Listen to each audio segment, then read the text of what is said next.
He doesn't like me, and I don't like him.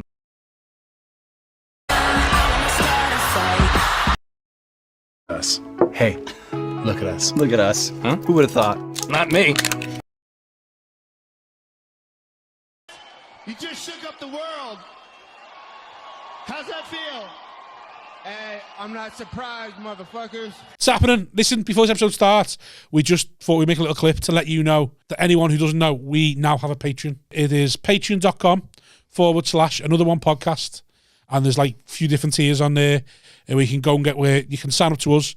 And it helps us make this podcast. Helps us pay for the podcast. Helps us make it better. Helps us improve and put more content out. We've got big plans for things we want to do. Haven't we? Since Yes, we have. We've got big plans.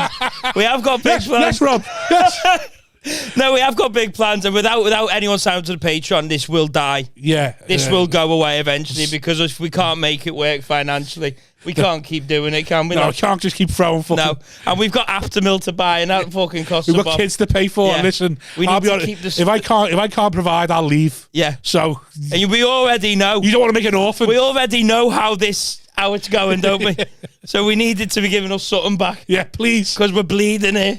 My kids are begging. My kids begging. So sign up to the Patreon, patreon.com/another one podcast. That's it. There's 3 different tiers, loads of different prices. Pick one. Pick one. Help Sign us. up. You won't even notice it going out your bank. It's a couple of quid. Less than a Tesco meal deal. Or, well, maybe more than a Tesco meal deal. You'd buy a starving man a meal deal, wouldn't you? Yeah, well, I'm starving. That's what we are. Look at me. Look at him. Do you think that? Do you think this? Help. Another one. It's happening. Hello. Hi, everyone. Welcome to Another One podcast. Hello. With me, Simon Wozniak. Little Friday afternoon record, this one. Rob Thomas. And solo guest. John Lynn. Roped in last minute. The only one who turn up, boys. Yeah. Yeah, no, we had a bit of a nightmare, haven't we? A bit of a stress. Yeah, it was stressful, fucking hell. Early morning Here cancellation. I am to save the day, boys. Eh? You are. Is that close enough? Is what? That the mic sounds. Is yeah, it? Yeah. I'm sound in my anxious. ears, but I know what you're like. Yeah. Can you just go a bit there? That'll do. I know you get your pick when you've got that voice. I like doing your voice. I feel I'm like... Yeah, do you reckon you're the most quoted man in comedy? Most quoted? I wouldn't say most quoted. Probably the most imitated. Imitated, like, that's I absolutely love. You and Because Kane it's Brown. easy, because people just go... I was doing it today. Just walking around going, fucking John Lynn is coming on the podcast. But if I've got a bit of a gruff voice at the time, I'd be like, oh, that sounds really good. I just love that voice. Because I think the first time I gigged with you was in Nottingham Glee. I think Stade and Dana Alexander were on. I remember it. Remember that night? I remember it, yeah. I was only there for the Saturday, I think, though. Yeah, you were. Because you had a flight, I think, and you weren't going to stay out, but then you stayed out till about 1-ish or something. In fact, you just might what have we were even talking stayed out. about earlier. Really? You might have even stayed out a bit later than that one on that night. Probably, 'Cause man. we- If it was Stade, Alexander, and you, I'd say Yeah. so, yeah. Because they locked the Glee bottom bar up, and I think we stayed in there, and they let everyone smoke and do what they needed to do down there. Yeah. I think you stuck around because you're That's like gone now too, isn't it? Or they're Which? changing the Nottingham Glee. They're moving a different. supposedly so. There's rumours they're moving venue, Oh, it's but just a rumour. I don't know yet. Right. I wouldn't know. I always loved that spot. Like, I loved it. It's a great room. Preferred the little one to the big one. Yeah. The little one. Big one could be a bit weird. It's just I felt like that low ceiling. I liked Yeah. it. It was good. So how's hot water been?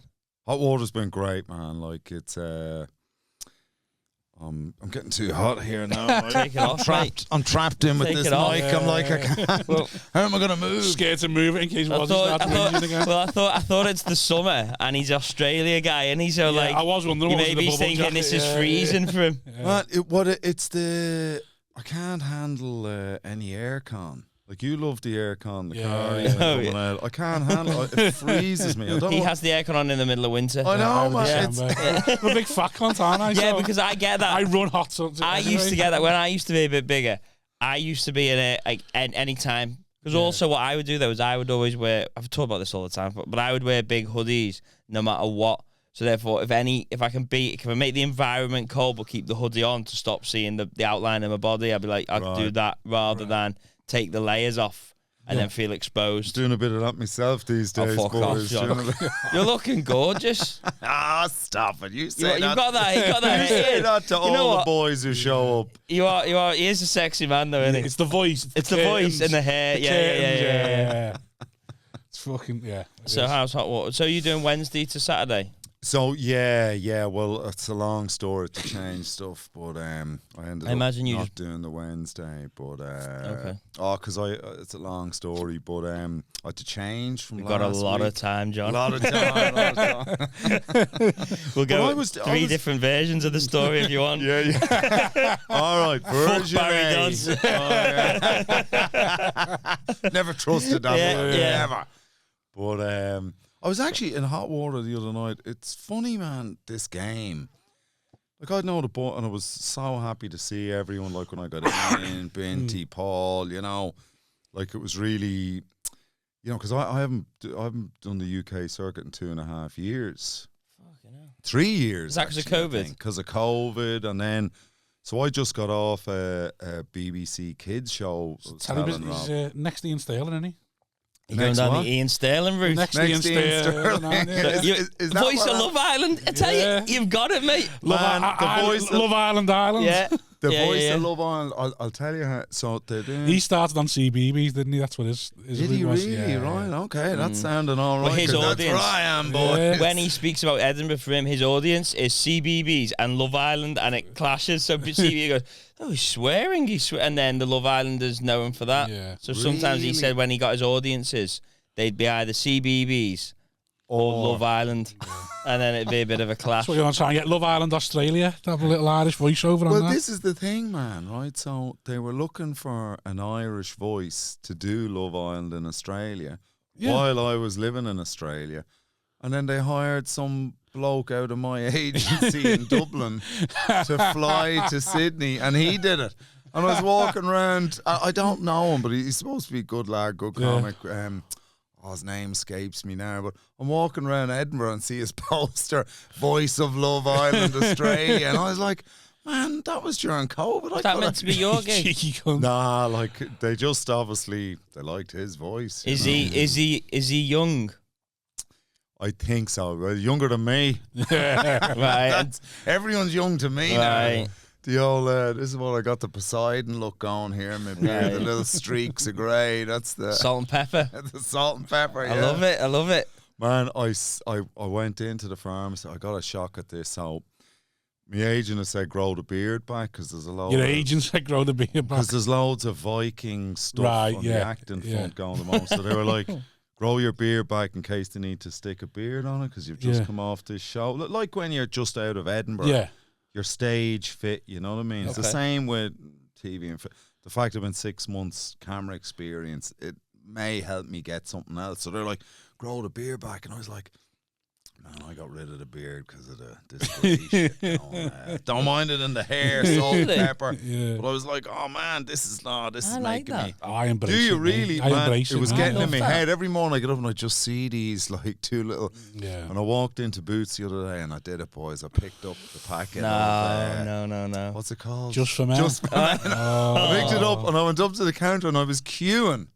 And I just went, I can't, man. This is the day you start. You were queuing, I was and then you put it back in my hand. I went. That's a late turn, that John. It was totally late turn. How close to the counter? It was literally like that was a Bond thing, just over the mountain, you know. You just stood there with one item. The beard one too, and you dab it in. I looked at the. You dab it. It's like I got a little. Bruce, you just touch up the grey. You're too rough and ready and rugged to do that. If I found out you start dyeing yourself, you've lost it then. Mate, I genuinely... Do you reckon you'd lose the sex appeal for you? Yeah. My voice came into my head and I was like, you know that your internal voice that rips the piss out of you? So I stand there in the line and all I could hear was, what next? Hair straighteners. Yeah. You know what I mean? Like is it... And anyway. Do you not... Be on the beds or something. On the bed. Fake tan. All that sort of stuff. Where'd you stop? The cucumbers on the eyes. Alice bands. I'll be with you. Alice bands for during the day. What? Alice bands? Like hair bands for men. Oh, yeah. You've definitely got one of them. bandana. Listen, only for certain situations, Right. boys. Can't get into that. You know what I mean? I'm going to put my best foot forward. You're like a female when you put your hair up. That's when you know it's the business bun. time. Yeah. It's business When he does time the now, Crespo, baby. when he does the Crespo. John means business. Just gives the look, the little fingers through it. Right, let's go. It let's just go. sets the tone. You know what I mean? But It that's the sets thing, isn't it? The tone. fingers running through the hair. And I mean, this is like too fucking. I feel a bit It's in the middle. upsetting me, I'll be honest, it is I feel in the middle of you two right now. No, 'cause you know what it was? What I had here, I'd have thought he was a cunt. I would have. Right, I'd have been yeah. like, that fucking pretty boy cunt. Yeah. What a fucking with his curtains. Who the fucking the melt. What a fucking melt. Yeah. And now I haven't got it. I admire it now. I'm like, why didn't I do it? Why didn't I abuse it before I lost it? Because like, See, growing that hair style to me, when did you go into that length of hair? Because that's a realm I've never yeah, quite. I never got to that. I've got thick and a bit long around the ears and everything, but I never got past. I never went to there, and I thought I couldn't. You couldn't do it. I didn't have to. I thought I wanted, but then I get too hot. My ears would get too hot. Your and ears yeah. get too... Well, mate, That's what everyone's talking about. You're calling you a melt. That's right. yeah. now that you've brought it up, right, so Yeah. you want to see photos of me as like, oh, man, if I'd have known we'd talk, because I'd bring them to show you. When I was a kid, my ears grew to this size when I was about 8. Right. Like, I swear to God, Yeah. like the photos are... It took 10 years for my head to grow grow into into you. these puppies. And genuinely, the slagging at school, so I was Dumbo, I was all FA that, Cup you and know, all the that. FA Cup, the Gary, all that, and you're there going, it's hilarious, boys dying inside. And now, as Going soon on as- like that with the as soon- scissors. Yeah. What do you think had happened? Trying to pin him back. Well, Blue tack, a little bit of blue tack behind you. What would they look like? my aunt did try to pin him back. Yeah. She was like, What 'cause did she do? she put this kind of strap thing on. She went, you should sleep with that to try and keep them in a bit more and all yeah. that. Trying to help me out. Like them man. Kenyans who wear them Didn't- things yeah. around the neck. That's what John's doing there with Getting his into band. me chamber like Darth Vader. Like, One round the ears, one round the head. You're right, catch there.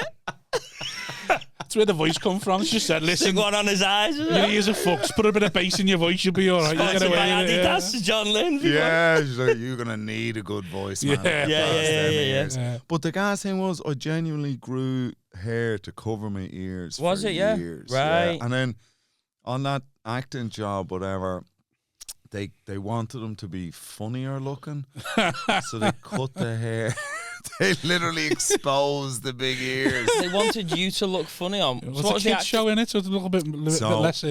What was the kids show? Because I don't know what you two have been chatting about on the way. So what was the kids show? I've just been fishing for info to bring up from the right. pod. Oh, yeah. But you know what? That's you just let them talk. Yeah, keep talking. yeah. Yeah, Rob's a chess player. He's thinking 6 moves out. I just thought we were catching up on the way out. He was planning, you know. Oh yeah, He no, was it's all planned, John.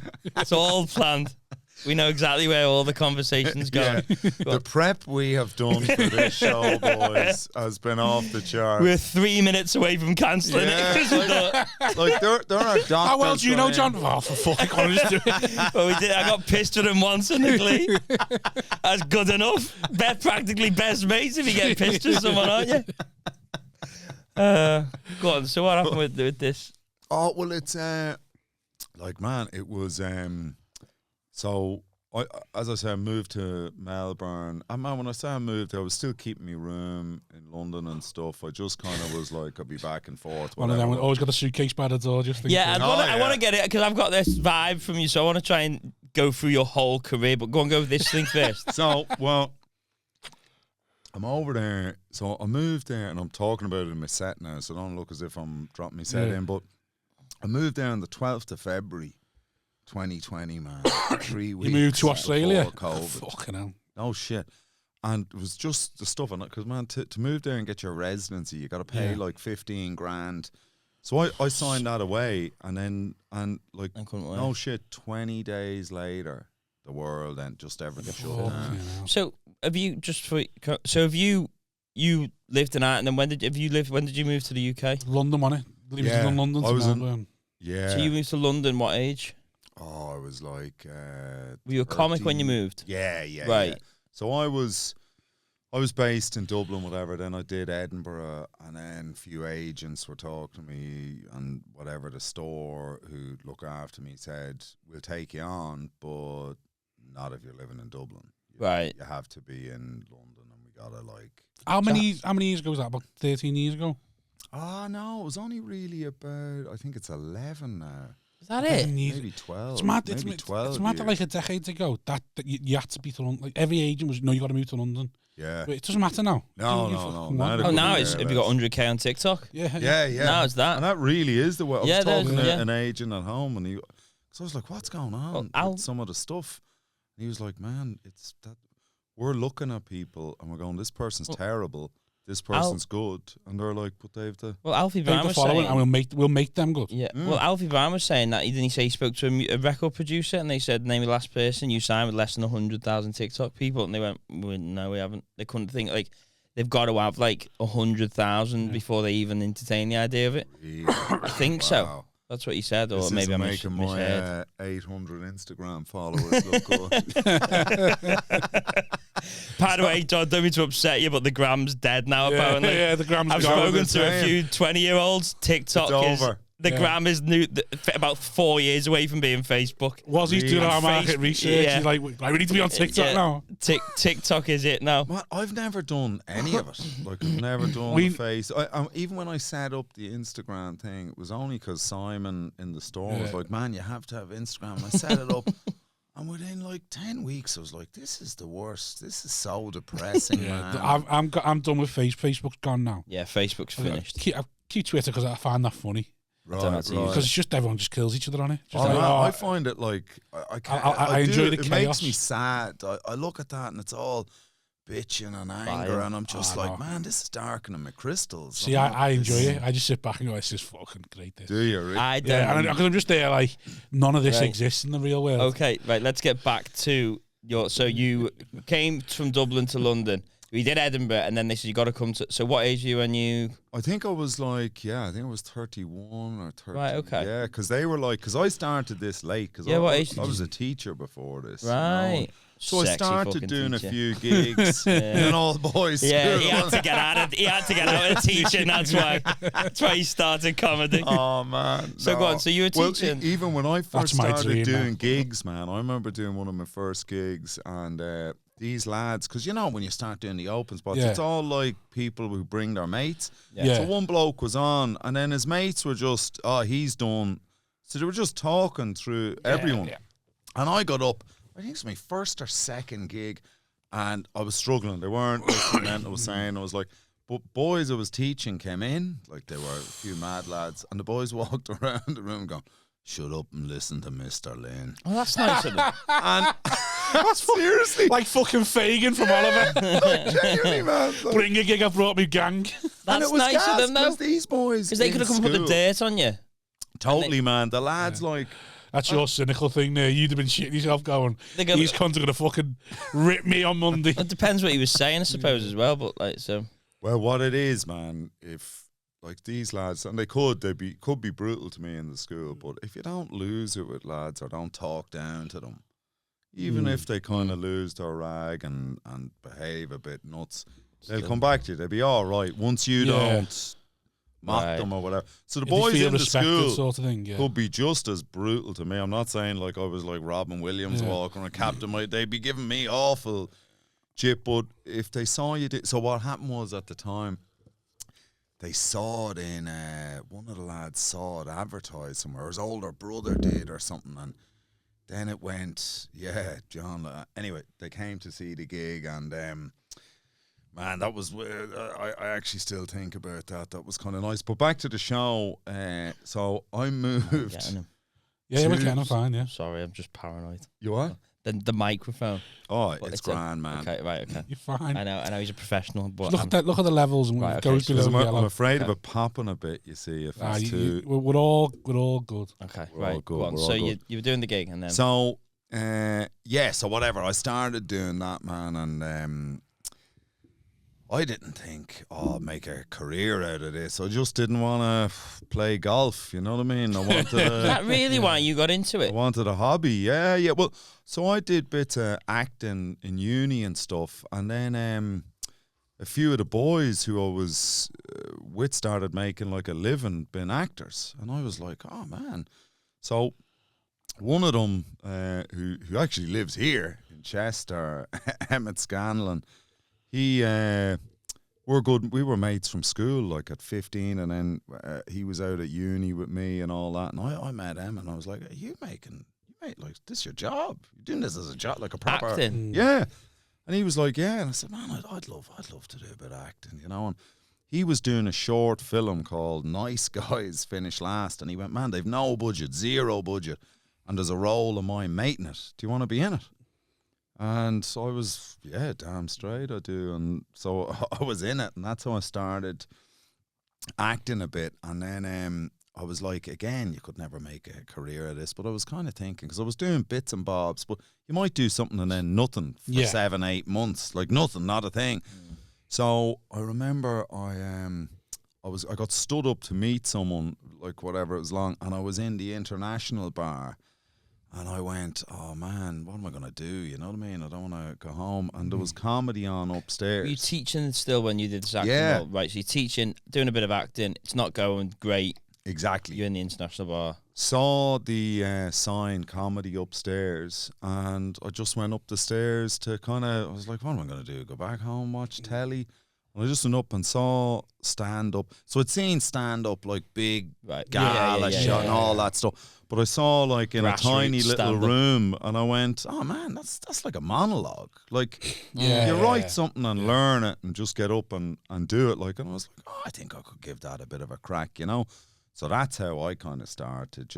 So how far after that, when you saw it first time in that little tiny venue, did you go up and do your first gig? Like, how long did it take you to? Well, the International was kind of where all the established lads went. So I went up to them and they said, nobody starts here, mate. Right. You got to go over to the Halfpenny Bridge Inn, which was an open mic night called the Battle of the Axe. And it had singer-songwriters, spoken words. Pure open mic then? Pure like open comedy. mic. Like, right. I remember you'd see lads getting up, like, some of the worst stuff you'd ever see, but, like, it'd blow your mind. Like, I was, like, mesmerised, you know? Like, a bloke getting up with a suit on backwards and doing a whole set, like, with the back of his head.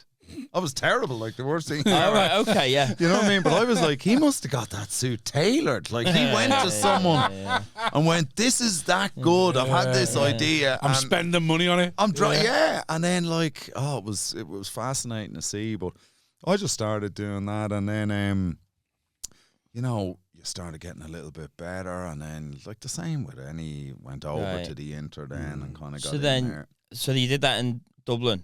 Did that in Dublin. And then you did Edinburgh after you'd been going for how long, and then you decided to? Oh, I don't know how long I was going, but I stayed off doing Edinburgh for ages because I was like, I came over to see it and all that and did spots, and I saw some guys who were good, just having the worst terrible experiences ever. Like people coming back in mad debt, confidence shredded to bits. So the only reason I did Edinburgh in the end was to get a UK agent. I went, I'll go over, I'll do Edinburgh, people will come and see me. And it worked.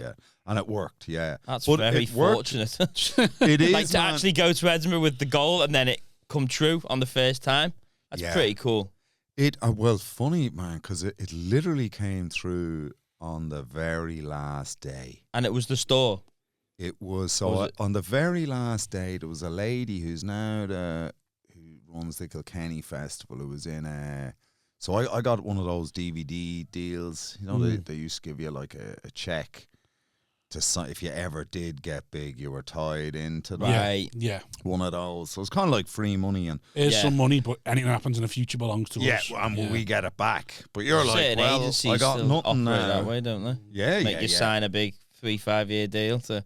You're trapped, you know. But at the time, I was like, "So you want to give me whatever it was, $5,000 just for what?" Like, just I was like, "Yeah, well, I'll take it." But she, I did like the whole run, man. Good audiences, good reviews, and not one agent had come in to see me. And I remember going, "Man, I'm after dropping like."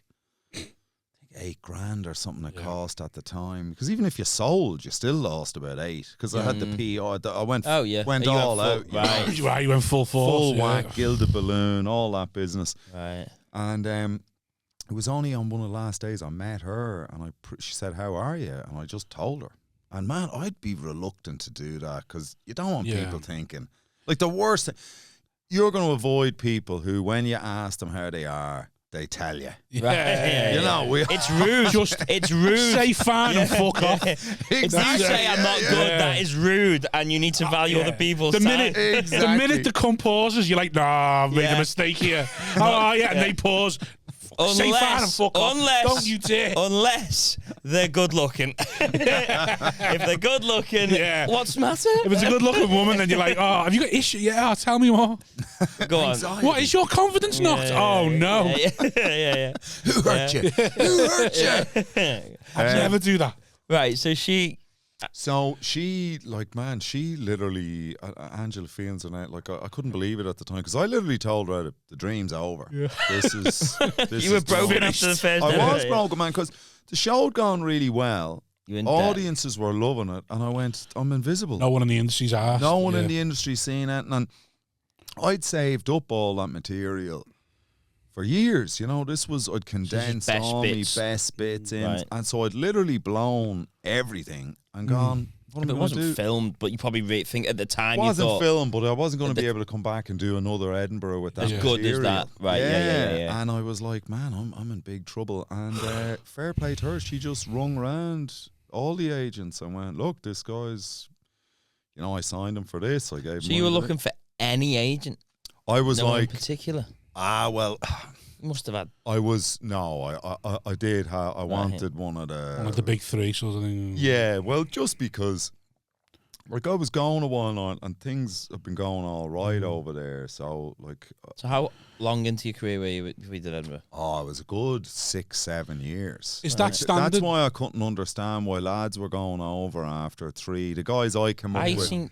Who I don't want to say their name because it makes it as if it was bad, but you'd know them all the Irish coming up with my generation. Some of them came over, and these guys were killers. But you know what Edinburgh's like. Yeah. And then they went, there's no audiences, your confidence starts ebbing. You're looking at your figures going, mate, I'm losing more money. Like, I don't have this money I'm losing. I don't know when I'm going to get this. So, yeah, I just kind of was like... I seem to think 4 to 5 years in is when a lot of people go and do that. I haven't done it like a full hour there yet, but like 4 to 5 years seems to be the thing. Because the other thing is you get the newcomer thing and all that. It does seem to be that there is an element of, if you go up there with a big bit of backing and you do it all, they can put you in the play. Not that it's not like it's just you getting done on pure whatever, but like this getting positioned well. Do you know what I mean? Getting positioned for the show. And even I would even look back and go, what I did was stupid. I should have just gone to London and done all the clubs. So save me money. Yeah, totally, man. On an Aldi for a month in London. Well, because I got out of it which was amazing, like getting into the store and all that, and be gigging with guys. Like at the time, it was all like Steve Hughes, Mick Ferry, Andy Askin, Stady, Tonkinson. Killers. You know, killers. And to be gigging with those guys, and because you were in the same book, it was a small book. You know, some of them are so enormous, 80, 90 acts, all that. The boys with it, like Rod Gilbert, did a few supports, and he did, you know, kind of give you, like, they educated me, those lads. Because the other thing was the store saw me and they went, look, you're all right, you're good, but there's loads to work on. They were going, you have to land the plane, mate. They were like, you're too long. Like, and everything. And then you've done, 40 years looking at this, and they were good for me going, because in Orange you got away with a bit more, because we love stories there. Yeah. And I am a storyteller, but there'd be loads of bits that when I came to the UK, the likes of Don and Charlotte in there was running at the time, and Simon is there now. Yeah. We're like, mate, there isn't enough laughs. You gotta, like, edit this stuff. And then to be able to ask lads like Tonks and stuff going, here, man, Stade's good at doing a story. Stade's amazing. With jabs in it, isn't he? Yeah. Just punching it up. Sort of punching it up. It's not even changing who you are, it's just punching it up, isn't it? Yeah. But they kind of educated me on that. So when the store came in, that's what I wanted. Because now looking back, the store can't... The agencies with the telly pathway, like I've advised some lads now and going, get in with the tech, because Yeah. I had a great live thing in with the circuit, all that, and we were talking about and got way better as a comic and all that, but you get stuck then a bit, you know. Yeah. We were talking about it last night in the green room a bit about like, you know, what agencies to going with, or looking at like certain acts up in Edinburgh now, looking at agencies, and even like our mates going to agencies, and somebody like, why are you going with the big ones? Like you want to go with the ones that are producing the stuff. That's why, because you're on it then. Like, whereas if you're in the other one, you're fighting a battle to get if they've got 8 acts that they want to put through and there's 10 spots on telly, you're fighting for 2, not fighting for 2. If you want to get wet, stand close to the waterfall. Yeah.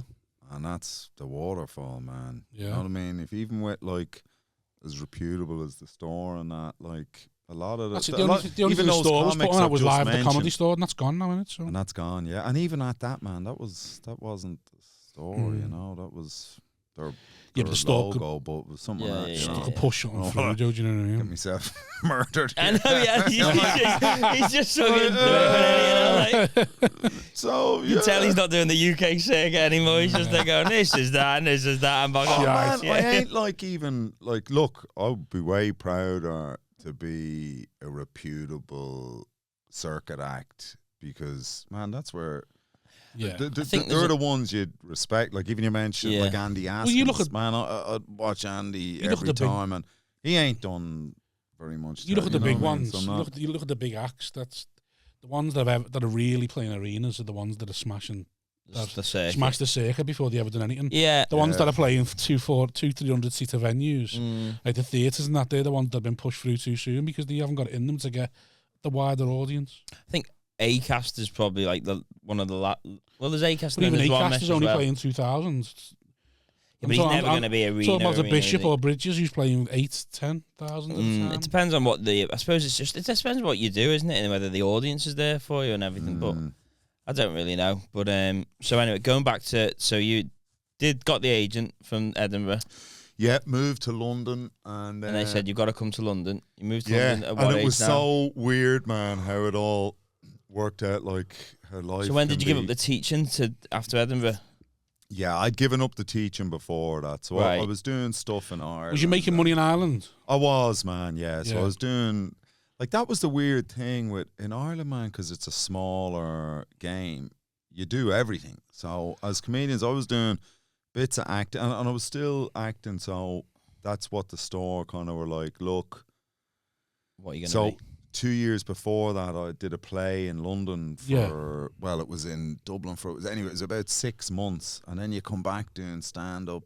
You haven't gigged in 6 months. You're not ready. It takes you a while to get back up to speed and all, you know. So they were like, look, you got to concentrate on stand-up. And that did make me a way better stand-up. But, you know, because you could do so much. You do radio, you do the odd voiceover, you do corporate gigs, you do a bit of acting, you do a bit of whatever.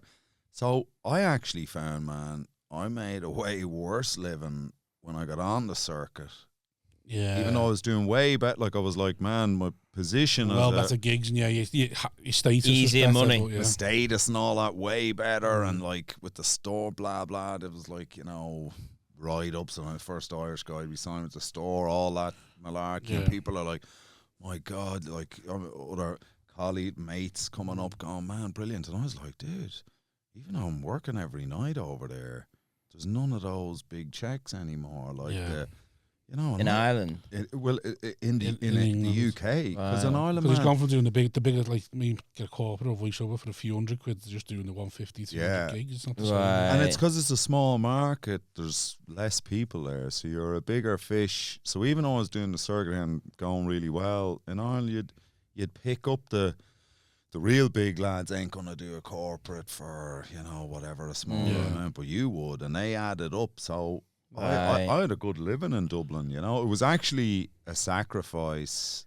to move, but I was like, well, what am I going to keep doing this? So like a double or quits thing sort of thing? Like, yeah, and it was more too, you're going, man, what's the money thing? Like, I wanted to see if I could get really good at, like, I knew I was all right, man, but I was like, you know, you're not going to get any better. It seems to be unless you push yourself out of your... It seems to have been that there's a trend that went, like, say, your generation and probably a bit after you, everyone from Ireland who wanted to go and do something was coming over here to come and do the circuit. Yeah. Where if you see it now because of the internet and stuff like that, a lot of acts are staying in Ireland. Like Shane Todd's in Ireland. I don't know who the big lad is. The big lad's got a podcast sometimes with Shane. One of our lads, Mickey Bartlett and Sean Hegarty. He stayed over in Ireland. He come to Liverpool for a few times, and he was sounds a good lad. Is he an Australian? And now he's no Irish. Sean Hegarty. And then now he's thingy. Now he's just staying in Ireland, putting clips out with his bird and like just. Well, Andrew Ryan, Ryan, not having to come over here anymore. He floats between, doesn't he? So is he back in Ireland? He's Dublin now. Yeah, he's married in Dublin, isn't he? He's not married. Is he in Dublin? I haven't I thought seen he was married Andrew and moved back to Dublin. Well, he was back home. He'd some family. But he flies across, doesn't he? He does a lot of that, like commuting. Yeah, Damien Clark as well. Damien Clark from Australia moved over to. Yeah, and look, you can do that easily. Like, I mean, you can. But the thing was, at the time, you had to move here to establish yourself. Yeah. And look, Andrew did the same. Andrew lived in Manchester. Then you're in with the circuit. You know, you're a once you're in, you got the freedom performer. to move. Then Then you can live wherever. Sure, no one cares where you are. So the gas thing was, when I went to LA, so I got the visa, the O1 visa to go to LA because of the acting stuff and all that. And I went to, and nobody noticed. What, went from the UK? Yeah. So you went from the UK to LA for 6 months, come back, and then no one had noticed. But you wouldn't, would you? Because you do every gig every 12 months or something. Yeah, you're only seeing each other every now and again. Like. And that's why when I met my lady and I was like, oh, with the Australia thing, I was like amenable because I went, well, I was doing 6 months in LA, then 6 months back. Yeah. And genuinely, people would go, have you been away? Got great colour. Have you been? I'd be like, Ibiza. And the green room, that cunt's on the bed. So telling you now, he shaved the beard because of the grey hair, and the cunt's on the bed, and I'm fucking vain bastard. I was like, that's out of a bottle. Don't mind. Don't mind that. So you went. So well, John Hastings, didn't it? He moved to LA and didn't tell no one. Yeah, I just didn't tell any because I knew from when I left Ireland to move to the UK, loads of stuff I used to do in Ireland. And as you say, it's so close. I was perfectly willing to hang on to all of that. And I'm not bothered by traveling. Like, I read books, so I don't care. You know what I mean? Like me getting on the ferry, I don't care. Like, I'll just You are a travelling man, aren't you? I am, yeah. And I enjoy that, man. And I was like that before I ever got into this. That's the vibe. Yeah, like when I finished uni or whatever, I went traveling around Africa for 6 months. Yeah. And so what about? So I went. You know someone who lives out there the way you have to. My uncle out there. Well, my cousin's in Zimbabwe, isn't she? Oh, really? Yeah. Well, that's got a cousin in Zimbabwe. Have you really? Yeah. Right. Because imagine if he'd smashed it. I did meet a Scouse. I didn't do me John Lynn then. Marlene. Are you serious? That's close. Tell her I was asking. Martha, for it is. And, fucking hell. I got sorry. Marlene was in that. Martha, I do know who you're. No, it is my cousin. Right? It's funny. She's in Zimbabwe. Zimbabwe or Zimbabwe? Whatever you want to call it. She's married to a Zimbabwean white fella. So how much of a Zimbabwean he is, we did not to be. Anyway. She's married to him. He's over there. They're like on a missionary, quite religious sort of thing. She's got 4 kids. And she's adopted a local as a Zimbabwean, a black kid, and her 4 kids. Her 4 kids got the maddest names you ever heard, and a black kid's just called Michael. And it's just funny as fuck watching them shout all these Boaz. One's called Boaz, one's called Noah, one's called something else, and it's this little black kid just called Michael. It's like, why do you give him the actual Zimbabwean? You haven't give him a real name. You give him one of our names, and all your white kids are running around. Isn't there a joke like that? There's a joke like that, isn't there? When you go like, apparently 1 in 5 people in the thing are Jewish. That's what it's David, Stan, John, Peter, and Chaim. You know what I mean? I've heard like different versions of that joke. Right. Where it's like basically one in 4 Chinese or something. It's 1 in 4 people are Jewish, and I think it's me dad, Dave. Yeah. Or so does my brother Heimlich. Yeah, something like that. I don't know what it is, but so. Sounds great, boys. Yeah. It's in both of our sets. We're gigging tonight on the same bill. We're going to toss through, does it, John? Who's got the Hyman joke? No, but that's true. What it was when the circuit was that a bag of jokes for every comic. Wasn't it like that in the 80s? A bag of jokes. Well, I remember someone telling me you're back in the Liverpool, the old we're called alternatives, but we're not all the fucking working men's club at comics. Yeah. They all done a charity night, and Smith was on and someone else was on. And they were telling me, Flynn, is it? Well, he's dead now, but yeah, they were telling me they stand 5 of them standing at the side of the stage watching each other because they had to see which one was doing what jokes. Yeah. So which one they weren't allowed to do. So the only people in the game room were the alternative comics who didn't give a fuck because they just got their own jokes. Yeah. While all the other actors are at the side of the stage going, she thought that I'm going to have to fucking knock that one off now, sort of things. That's great, isn't it? That really is stealing a living, isn't it? It's stealing a living, isn't it? If you can just go out there with stuff from the back of Penguin bars and just go, that's great. God, circuit should go back that way, shouldn't it? So anyway, so what were we talking about then? Your Zimbabwean cousin that John smashed. Yeah, so were you in Africa? Where'd you go? Oh, man. So why Africa? I was like, I just wanted to see it, you know? Like, so I was like, you sound like that fella from, what's that YouTube video? I don't read the Mirror, I don't read the Sun. I go and have a look. Have you seen it? Go and have a look. I wonder, man, right? I was in Moscow in Russia and I was in the Nick in St. John's. I think that afternoon. The thing with all that, like, because even I look back and go, why did I want to do all of that, right? Yeah. Like, as an older bloke now. And I reckon I wanted... Women. Well, that too. But Yeah. like, I wanted to make myself more interesting. Right. Right. For the women. And I wouldn't have told you that for the women. Yeah, totally, man. Like, why do you do everything? And I'm not saying it. If I do 6 months in Africa, when I get back to Ireland, I'm going to get loads of puss. He wanted the 69 in a mud hut, that was it, wasn't it? An authentic 69 in a mud hut. Well, like, I'm not like going, hey, boys, like, you know, but genuinely, I remember like going up to chat to women and they say, you know, so what were you up to? And you'd be going, oh, same thing every year. The other 7 blokes who come up to talk to you earlier were doing. Yeah. Whereas I thought, man, if I go around Africa and people go, so what have you been up to? I'm just back from 6 months knocking around Africa. Yeah. I'll at least get the second drink. I'll buy myself more time. Did you see one of the big 5? Right, here we go. Yeah, all that jazz. I wouldn't have the bollocks to go travelling on my own. How old were you? I was 21. And was you just on your own? Didn't have to buy a flight or what? I was with a girl who I was seeing at Martha. the time. Thinking, I can't wait to finish this trip and get rid of it. Her name was Marlene Martha. Martha Thomas. She's very religious. Yeah. She loved kids. Yeah. Well, anyway. Great missionary. I definitely, when it came to doing this, man, because I started the acting stuff was kind of just into. I used to go and watch theatre. Like, well, I'm an English lit teacher by profession, so Are you more acting then? Would you say you're more? Because I think some people are more one way or the other sometimes. So they're using this as a vehicle to get into think that, aren't they? Yeah. Brennan likes the idea that he's an actor, isn't he? He's like a trained sort of actor as well, isn't he? He's quite. Yeah. Like he can go between both. Like me, I'll have a go at it, but I've got no burning desire to ever be in a play or anything. Right. Whereas I think where you or some other people that like will go, I'd happily do either or. I've been offered happily film. do either or, man. Yeah. And like I like the other thing. So we're talking about the traveling when it comes to doing this. Like I love the travel, but I love the camaraderie of meeting. Yeah. Like-minded people, like for example, Stade's one of my best mates, just because he's always goofy, man. Yeah, and that chills me. Like, even the car drives now, we'd always just be messing, like just kind of. What I love about like doing a play or whatever, man, you get in and you're with those actors for it like hyper drives your friendships with people because you spend a lot of time together. The Strictly case. That sort of business. Yeah. That intense. And just like, but even like some of my best mates, you ever come across PJ Gallagher, one of the Irish, man, he was huge in Ireland, so he never bothered coming over here.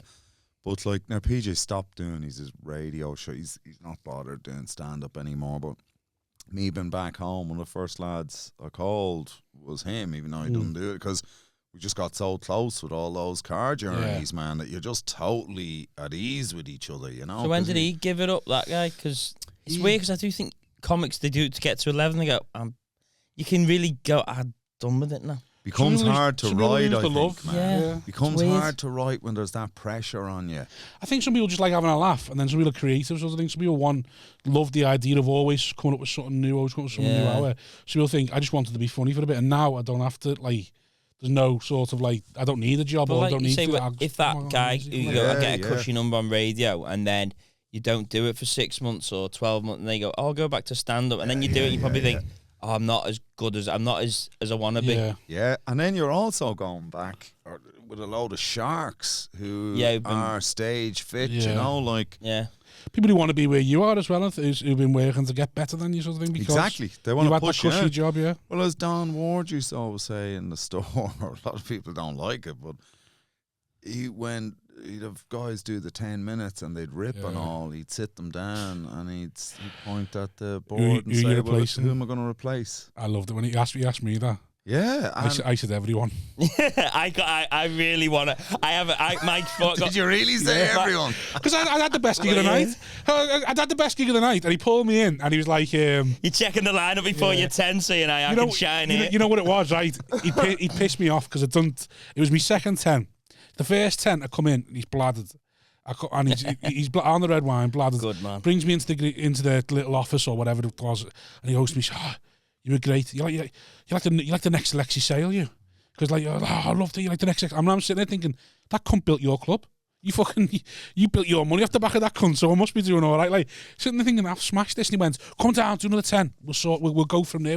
And I'm thinking, I'm in. I'll do another 10. Right, yeah, 3 months later, go down, do my next 10. He doesn't remember you. Pretty much same. I just haven't got a clue. Just for the same fucking same set. I respect that so much. Pretty much the same set. Brings me back in the office and goes, "You were very abrasive."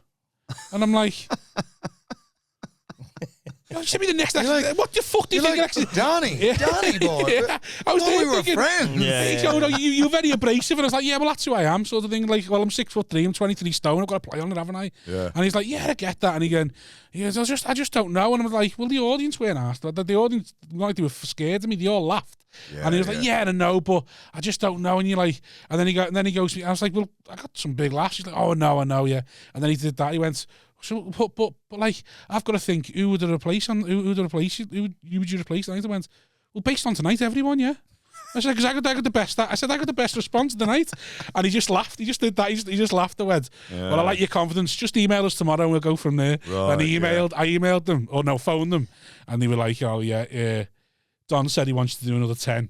Didn't tell me on the night because he must have thought, fuck that. I'm not telling him. He's doing another 10. It's almost like that meeting you have with him doesn't really matter. Yeah. It's like what he's going to say to you is how he feels at the time, and it has no bearing on whether you're going to progress or not. It's like just his bit of fun with you. Like, I'm just going to get you. If I've been on the wine, I'm going to do this. If I feel like I like you, I'm going to build you up, but give you the same as I was going to offer you if I was going to shit on you. I haven't had it yet. I wanted it, but it's great. So then, like I said, I called up Simon. He goes to me, I don't want you to do another 10. And I went, fucking hell, I don't want to be going back down there. So I said, between me and you, well done. He went, yeah. He said, I'm going to try and get you on in Manchester.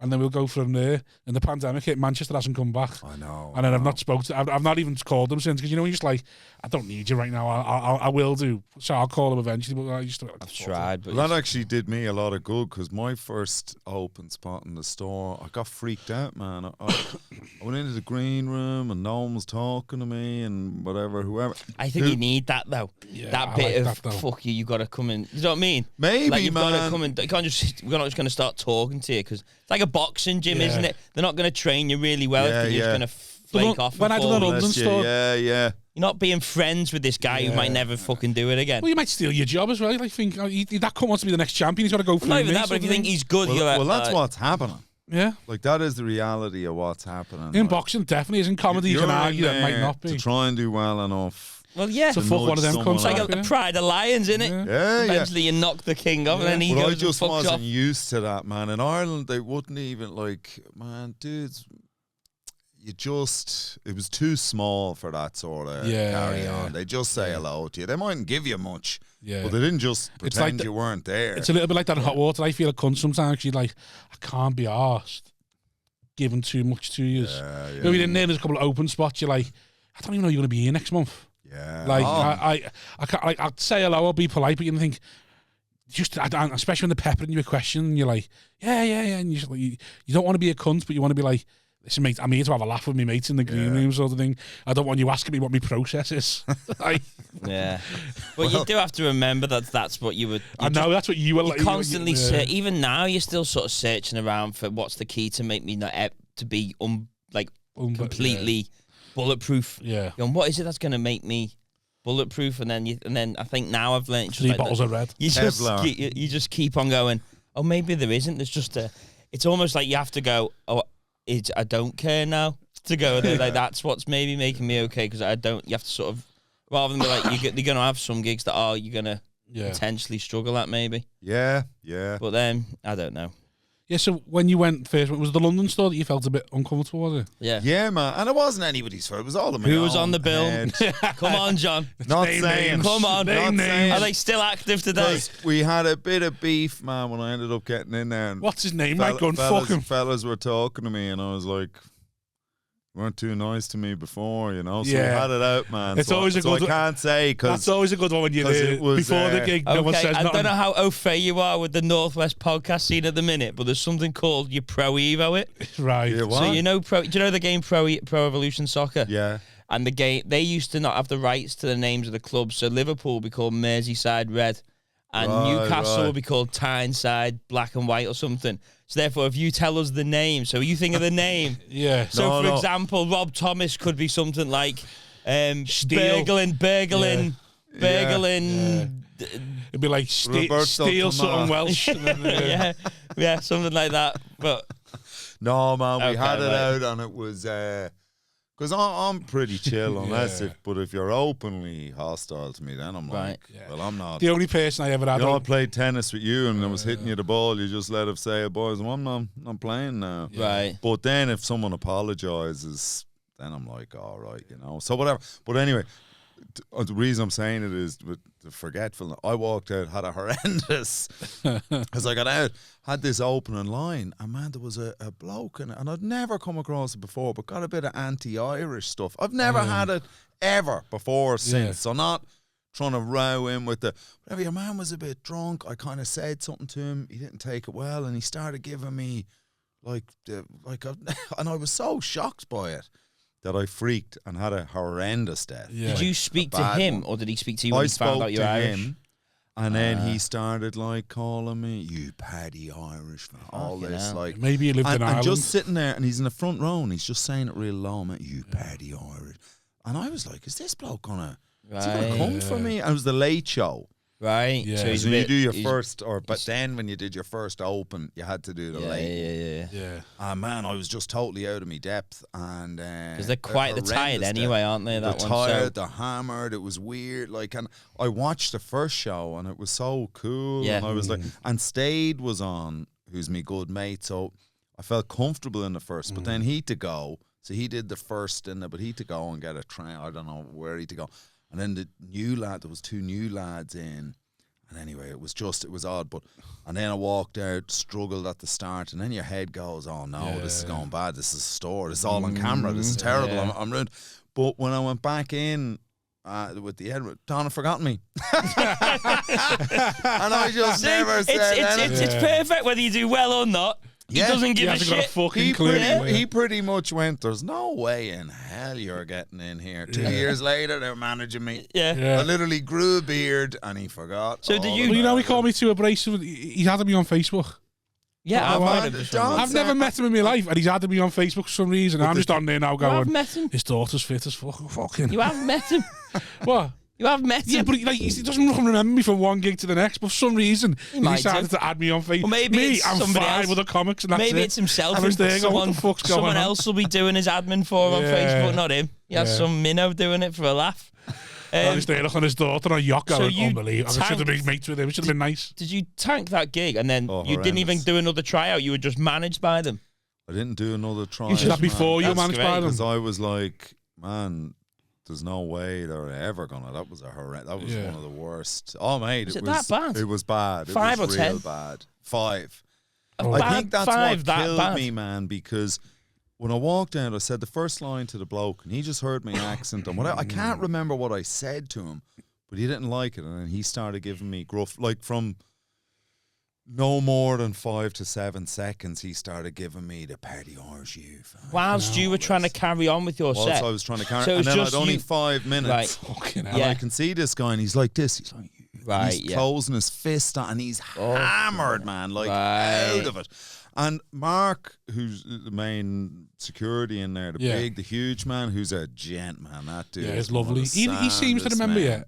We've been there twice. I feel like he remembered me the second time, but he's a legend. Just nicer though he might be. He's class. Yeah. But I remember he didn't realise that because the bloke wasn't shouting, he was just saying. So I could hear him. Another audience were like, "This guy going," and I could see them doing this. Doesn't you know, it? and they're going like.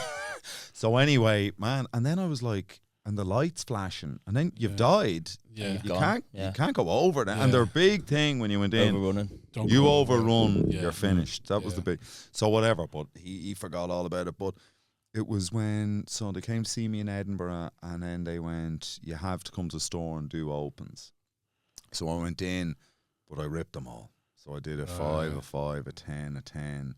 Like really quickly, like over maybe 2 weekends or I've 1 heard weekend. someone else do that. But they went, you got to do a different 10. So you're up, do your 10, then you come back tomorrow and do the other 10 from your 20. If that goes, like I remember, what's that Swedish guy? I thought he was brilliant. Anderson. He's some great jokes. Just really like, I was best man at a wedding recently, and how did they know? You know, all these just lovely stuff. Yeah. But I remember seeing him on a night I was on. He was the best of all of us, and it was a quality bill. I think Bishop was on. Who else was on? Like there was heavy hitters on, but this guy murdered the 10, and he just absolutely killed it. And when he came off, I went down, so he's definitely in. And he goes, "No." I said, "Are you serious?" Because I was like, how does this work? Why not? And he says, I asked him to come and do a different 10. That's the same 10 he did the last time, not doing the club. Right. And he had, rounds of applause. Like, I was like, this game is brutal, man. Right. I was like, I'm too soft to fella. You wouldn't even get another chance to go and do another 10, I suppose, if you asked you to Don was really annoyed that he told him to do another 10. He'd asked him to do a separate 10 then. So I don't know whether he brought him back in or I didn't, whatever, man. But I just recall going, man, this is one of the best hard. acts you've ever seen on the bill with like Bishop, yourself, everyone else, and you don't even know his first name. Yeah, just some Swedish guy called Anderson who's a killer. Anders Anderson, I think. Anders Anderson. We need to check him out. Swedish killer. I'm pretty sure that's his. Oh man, he was very good, but I think he just disappeared after that. Because Don fucking ruined his confidence. Well, man, I don't know. Maybe you just haven't. You went it for 6 months and no fucking knew you. Exactly. Maybe Anders Anderson's doing it as well. Yeah. He's in LA pushing it. He was in a girl with the dragon tattoo, John. He's a killer now. Probably going to get a message after this. He's sitting in his hot tub. You know, telling the same jokes to you. Yeah. Bollocks out on his hot tub in Miami. Now I am the best man. Just covered in suds, and he's like, "Bring me some grapes in 5 minutes." Why don't you come and do an open swap for Game of Thrones, you cunt? Yeah. So you did that, and then I don't know where we're up to in your career now. Oh, whatever, man. So I he still hasn't finished about travelling. You keep going back. I know. You have a million questions. I'm bad for it, John. I keep asking something else. You just roll with it. Well, do you want to go back to the show, to the kiddies show? Oh yeah, that was where we the CV. I want to go back to Africa. Like, what did you see in Africa?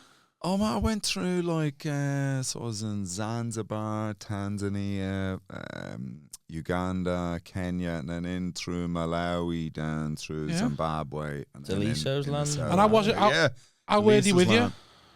Oh, class, man. The only was never in any danger there. The only thing is, when you're there, you're Musungu, as they call you, a white person, and they just know you've plenty of money. So it's not, no one's trying to, I never got any violence or tried to be robbed or any of that. But, so say even you arrive into Zanzibar, there's like 100 men there trying to earn a few quid to be porters, take your bags or something. And man, they need that money, they really do. So it can be a bit confronting and intimidating. They're all at legging you. It at you, yeah. Legging it at you. But, once you kind of get it in your head, these are people who have families to feed, man. And I'm the mark. You look like fucking Jesus. I am the mark. You want to see me then, too? The hair down to me back, White robe and shit. But, did a bit of like volunteering with the teaching and all that there, you know. Yeah, all, right, yeah, all yeah, that yeah. business. And then down through South Africa, and then went to, that's how I'd know Australia. So I've lots of family there. So I went over and laboured. So I worked on building sites and all that for a year there. And I suppose that's how I was comfortable really just moving it, because I've like a godson, I've cousins, aunt, uncle, all that business. You got quite a big family. Yeah. They all over the place. All over the place. That's LA too. My cousin, who's kind of like, we call him our brother, because he's my dad's son's son, or sorry, my dad's brother's son. But so he's an only first cousin, kid, and he was kind of, there's loads of us, like 5 of us, so he was kind of dragged in. But he's in LA, so that's why even moving. What's he there for? Is he there for showbiz, or is he? No, man, he's a drinks business. Actually, opened an Irish bar. Amass gin, vodka, and what else Oh, what? Sell? Oh, right, okay, a little plug. It's called. Little plug, yeah. So he's more like entrepreneur sort of dude. Oh, right, okay, cool. And yeah, he's doing really well out there. So did you grow up with him, or you grew up with him? You got the type of family where you could go and see a cousin who you might not have seen for years and go and stay with them still, or not? Oh no, well, I suppose you could do that, but no, we all grew up like. So he only left Ireland when he was like, I think 12, 13. Yeah. And then I was going over to see him. Man, I took him to his first big party up in Boulder and stuff, you know. Because I used. You sit close in age. I'm 5 years older than him, so I remember bringing him to this party. I was like 21. Yeah. And I was saying to Mark, now listen, you gotta like take it easy in here, you know. The other thing is he's big dude, big 6'4" bloke, so he could sort of pull off the. But I was like, whatever you do, you know, just sip on a beer, man, pace yourself. And I was there with 2 lunatics from home, so I was like, don't stick to their pace. These boys are animals, man. You're out of your depth. Yeah. And then I'm chatting to someone, and I look around, and I hear all this chanting and all this, and they literally have him, because everyone knows he's a kid, and they're pouring like brandy down. God, Gaza in the dentist chair. And like literally, but the States are hilarious, man. Those student parties. Are they like what they are in the films? Man, it's mental, and they always have somebody there. They're so like responsive. People are going crazy, like proper crazy. Yeah, swinging from the chandeliers, and like. Sober person, because he was out of it, he was destroyed, and I was like, man, he couldn't walk, he couldn't talk, and I was like, man, you've ruined me, you know. I'm up there to like party and stuff. Boulder, it's like the uni campus, like we drove there from Chicago to party, and next minute I'm bringing this lunatic down the car, and this American guy goes, oh, I'm the invigilator. I was like, what are you talking about? And he says, yeah, bring him in here. And I open the door, and there's all these drunk heads just lying on the ground. He goes, I'm sober. I'll make sure no one chokes on their tongue or dies. And just put them down here and collect them when you're gone. Is that like a thing at an American party? Yeah, well, obviously, because if anything bad happens. Do they get paid? They're all...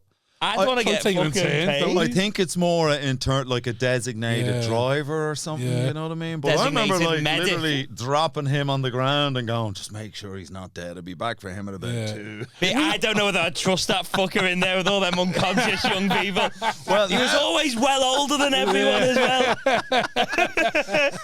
The amount of people that will have got fucking touched by that fella. I should have been suspicious when he looked like Gandalf out of Lord of the Rings, but...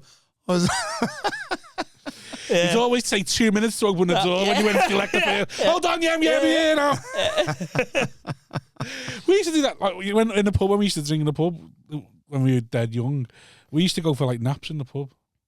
Did you? Yeah, and like we're on like a Saturday, and it was like be just like us, like 30 was there. Don't trust anyone. And the whole fucking like the pub, and then someone would just end up bladdered because like they were fucking, I don't know, doing days, or they'd been out the night before or something. They just fuck off to the corner and just go and sleep on like the bench in the corner of the pub sort of thing, and then come back 2 hours later. Just the idea of going home was just so alien to us. Yeah. It's like so upsetting. Yeah.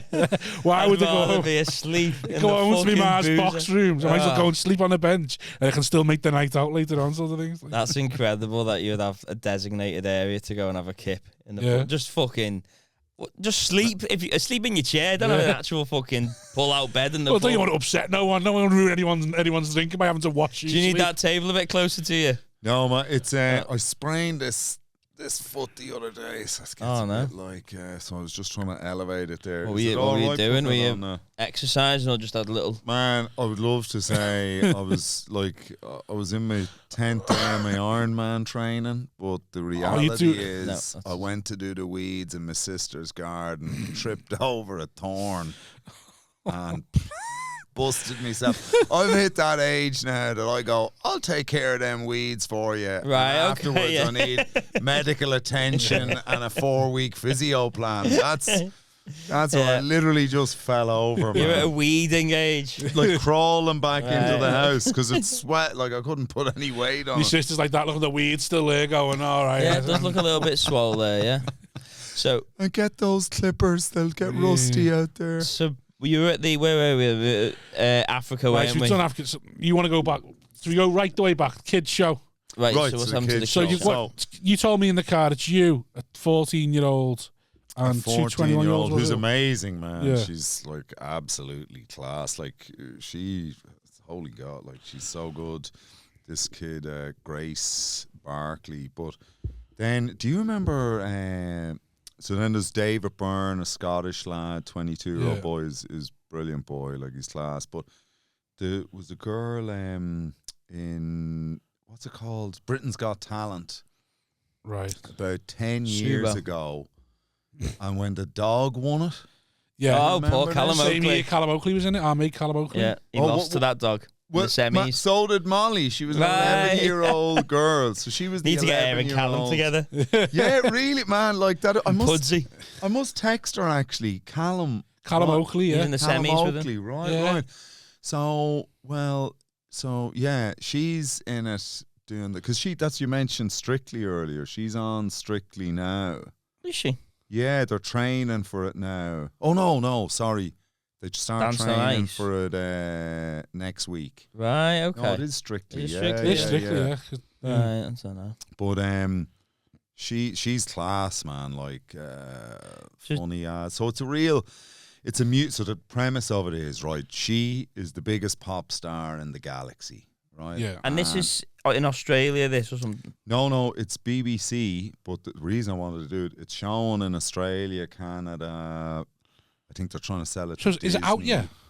So the first season of it's out. So it's Right. on like BBC iPlayer and Right. all that. And what's it And called? It's called Nova Jones. Right. We just finished the 2 more seasons of it, so that's why I'm back here, you know. But the funny thing is, when COVID cracked in, man, I had 6 months sitting in the gaff, no benefits, because No pay or nothing. Just no. gone to I run Australia. the right, UK okay. and they went, you don't live here no more. Fair enough, man. You know, Ireland were like, you don't live here, you're not entitled to anything. And Australia were like, no, you're only entitled to anything if you're a permanent resident, which you have to be there 4 years to get.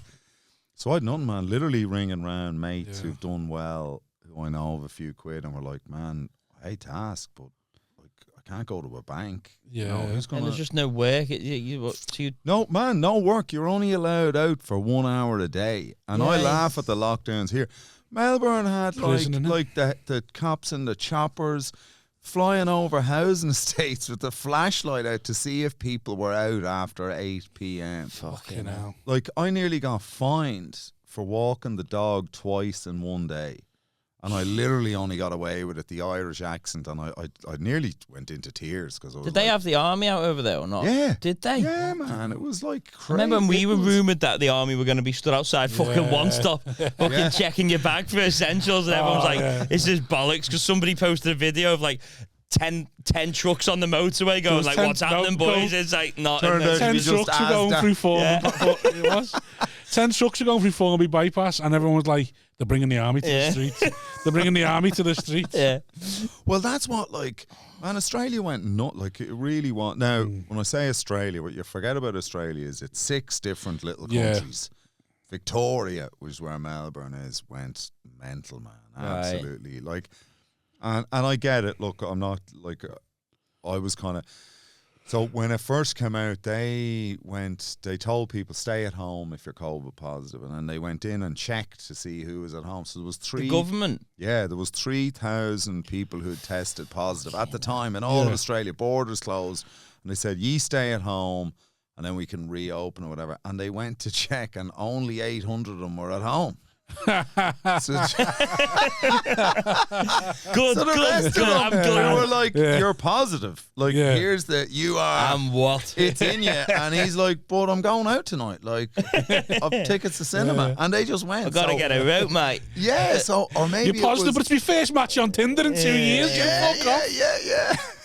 And so they went nuts on it, but I was in a pretty bad place, man, because it was 6 months, and you really got So where did you stay? So I was living there. So like, did you have a flat, something that you were renting? Or had a flat. Was you with your partner at that point? Yeah. So I'd moved properly. Like when I Did she work? So she was working, right? But man, like we just rented a new place and rented it on a base of 2 incomes and all that. I mean? Yeah. So man, look, my missus, whatever, good head would cover whatever she could, but like I had to start. So I had money put away. Yeah. You know, because things not expecting were going. it for that, I was though, working a lot at the time. So when it first happened, I went, "Oh man, I can survive for 2-3 months. I'll do a bit of scribbling, get fit, you know, all that crap at the start." Yeah. But then it went on to 6 months, and I was like, first time in my life, man, I borrowed money off my parents. First time ever. And that was a big, because doing this. How were they about that? Man, we told you should have never done this fucking shit. Man, Shemaya boys ringing me going, "If you had stuck with the teaching, you'd have a pension." Yeah. That's the last thing. Just and I was like, I can't be hearing this.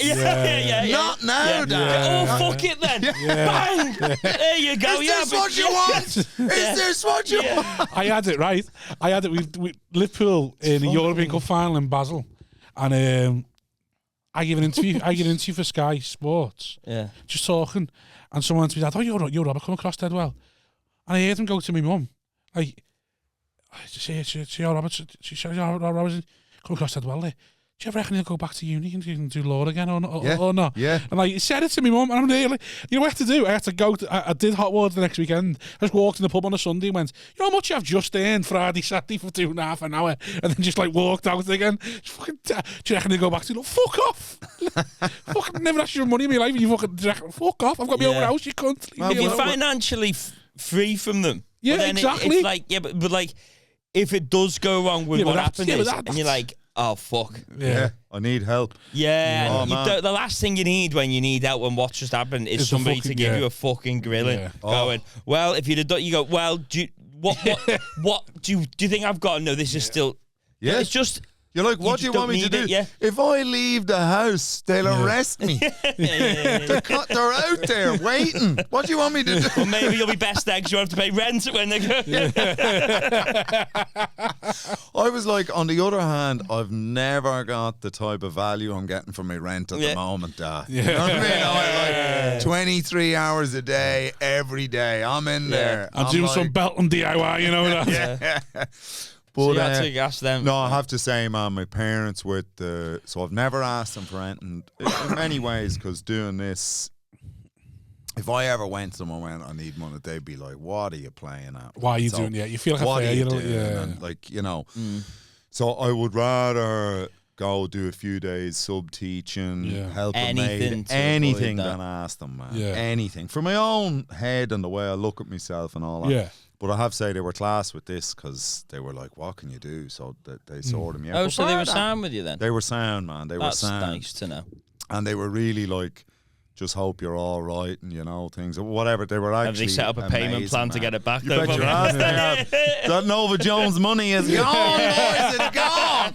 Playing for the 5th season. Yeah, I got back and my boy went, "Congrats on the show," and so I'll be expecting Monday the 1st. We'll do 500 quid. Congratulations card on the show, and there's just an invoice in there for it. John's like that.